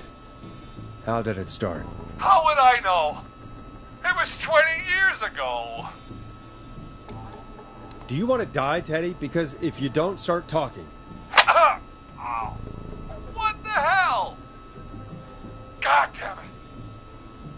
Okay. Our first team party was coming up. And when I saw the date it was scheduled for, I had an idea for a way we could prank the new guys. I understand that kids in Gallows Creek know tonight as Whistling Night. I'm guessing that's what you mean? Well, we didn't have a name for it then. It was just the night that Mooney went missing. But Whistling Night is what they'd call it later. Wait. You mean this was the first Whistling Night? Keep talking, Teddy. We went up near Whistling Point. God, who was there? Me, Jason, and George, of course. But George didn't come alone. He brought Marie. And Roller Ricky, he was there too, wasn't he? Yes, Ricky was there too. Runner Ricky, our wide receiver. I helped him off the bottle, you know. Because I'm a decent man. Is that so? Yes, it is. He came apart one day. Some people do. He had some issues. Wasn't stable. I didn't want him to hurt his chances in life. So, I helped him keep himself together. You were afraid he would talk about that night, weren't you? Keep talking. About midway through the night, we put the prank into action. I looked up at the trees and saw Jason there. Bloody, like he'd just been stabbed. And the Whistling Man. Screaming. George and I and Ricky, we got left behind. But Ricky was in on it too. I know he was. He and Teddy were as close as anybody. Teddy must have told him the plan. No, Marie, you're wrong. Ricky didn't know. What? Did you miss that part of the broadcast? I spoke to him earlier. He had no idea what was happening. He said he was as terrified as anybody. Isn't that right, Teddy? You didn't tell him, did you? Ricky never could keep his mouth shut. If we told him, he would have given everything away. But well, it doesn't matter. He didn't run his mouth enough to tell anybody about it afterwards. He's still guilty. It was just a stupid prank. How can you still say it was just a prank? Oh, come on. God damn it! You made George think Jason had been murdered. He thought his best friend was dead. And so tonight you stabbed him for real? It's the role he wanted to play. Jason's still alive, Marie. He was with a friend. We talked her through how to stop the bleeding and got him professional help just in time. Oh. Well, shame he didn't have the good sense to die earlier. He's gonna regret that. Enough about him. Me and George took off running, but somehow we got separated in the woods. I ended up near the bottom of Whistling Point, and when I noticed George wasn't with me, I panicked. And then, I don't know how he snuck up on me, but the Whistling Man grabs me. I scream, and he starts laughing, telling me it's just a joke. I could stall for time here. Who was it, Marie? Who was the Whistling Man? I suddenly recognized it was Chuck. Chuck Brody was the Whistling Man, laughing away. But then he stops, and he's looking up at the top of Whistling Point. What was he looking at? Teddy, what happened next? Nothing. I mean, it was just... Teddy? George fell off Whistling Point. How do you know what happened? I saw it. You pushed him. You were up there. You were dressed as the Whistling Man, too, and... I didn't push him, God damn it! I just chased him up there, and he kept backing up. When I saw he was about to go over, I reached out. That's what you saw. You liar! It's not my fault. He didn't know it was a joke. If he'd had any brains, he would have realized. Ugh, you bitch. No one's going to believe this.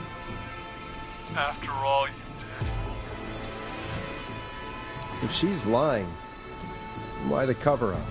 My future was at stake, Nash. You know what it's like. People like us are bred for bigger things.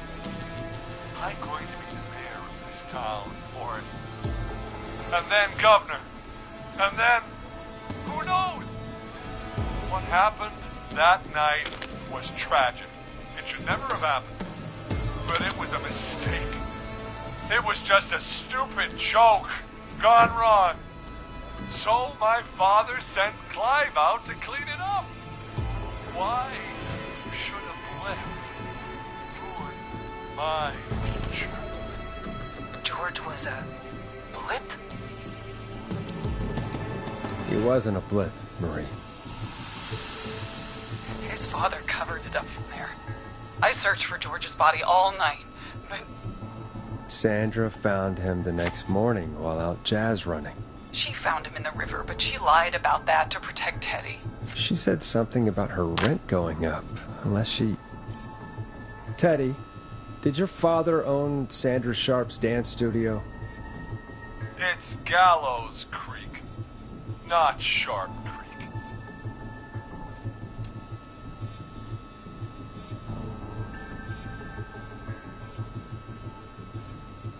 I'd answer the question if I were you, Teddy. Yes, okay. We own most of the town. That's it then. Your father was going to run her out of business, unless she lied and said she found him in the reservoir instead of the river. What my father did in his business dealings is nothing to do with me. The false reports. That's why you killed Sheriff Matthews, too, isn't it, Maria? Not just to get him out of the way, but... Everyone was in on it, Forrest. Even the coroner wrote a fake report. Said George was drinking. That he just got himself into trouble. And Fake report? I only heard the tapes. you'd be disgusted by it. For all it's worth, Virginia didn't have much of a choice. She had a sick sister whose treatments she couldn't afford. She played along with the gallows to save her sister's life. And her own. Even still, she should have told the truth. I did my part. I tried everything I could think of. I even went to the newspaper, but no. That coward killed the story. We'll take care of Maurice Russell later. You've been through hell, Marie. I'm sorry. You've got no idea. Never should have started. He shouldn't have pushed my George on the cliff. He should have been punished. But it's coming to a stop. At least for now. Here, where George and I first met, before he joined your football team, was right after he shot the winning throw. Wait a sec. You're at Gallows Creek High, in the gymnasium. That's right, Forrest. Not that it matters, but yes, we're here. Anyway, I think that about wraps up the interview with Teddy. So... Marie? Where? Oh my god. Peggy! Teddy? You've got to help me. Quiet. You'll talk more later. Now I have to talk to someone who mattered more than you ever did. Peggy. It's been so long since I've seen your face. I worried you wouldn't come. Marie! Oh my god. I thought you... And here I was, thinking you'd forgot me. I'd never forget my own sister. Sister? Peggy, what's happening? Why are you even there? Wanna explain, Peggy? Earlier, while you were speaking to Jason, I got a call. You remember? Well, it was from Dawn. She said that my sister Marie was there that night George died, and that I should come to the gym for a reunion. And when you walked in, you found out. That my sister is the Whistling Man. Good to see you too, Peggy. Why didn't you tell me any of this? She said that it was my last chance to see my sister. I knew if I told you, you'd try to stop me or come with me when we need you on the radio. And I just... I'm sorry. This has to be a lot for you. What happened to you, Marie? You just disappeared one day. Disappeared? I was thrown out, Peggy. I begged Mom and Dad to do something about what happened that night. But did they care? No. They told me to stay quiet. They only cared when they learned that I'd been with George. And... Marie, I'm so sorry. I never knew. It's not your fault. Really, it's Mom and Dad I should be seeing right now. But since they're dead and gone, well, I'll have to settle for the next best thing.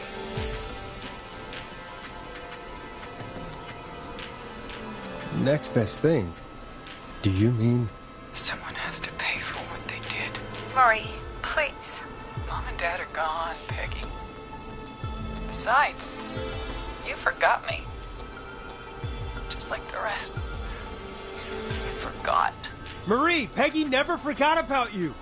Keep your mouth shut. She kept a card from you. She kept it here on her desk. What card? The card you made me for my 8th birthday.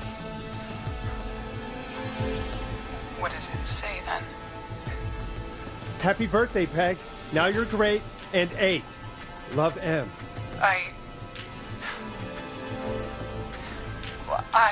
Henderson police! Freeze! No! Henry! Get out of there! Peggy! We have 2 wounded, and we're in pursuit of the suspect. Henderson police! Freeze! Forrest! Leslie, how's Peggy? She's been cut pretty bad, but we're here now. I'll be okay. God, Marie! Hey, Zara! I need you to look after Peggy. She needs help. Now, we got here just in the nick of time. Where's Marie? She bolted right as we got here. The police are right on her heels. It won't be long now. It's over, Forrest. Well, folks, it was a long night, but we made it through together. I'm gonna head off to go check on Peggy. This has been Forrest Nash.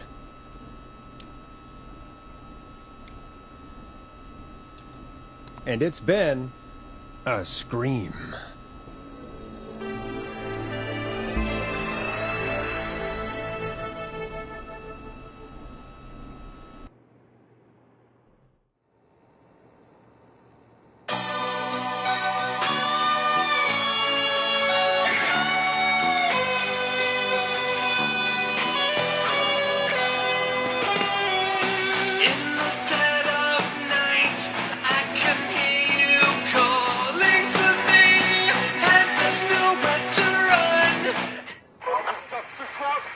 Come in. One suspect is in custody.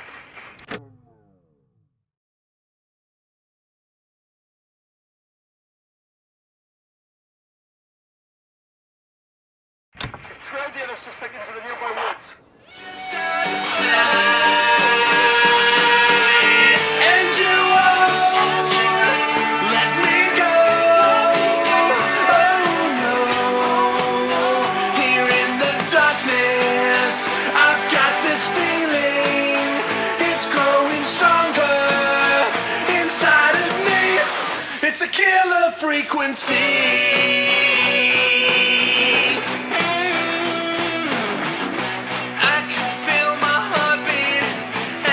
Bursting out of my chest, but the radio's on.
Negative.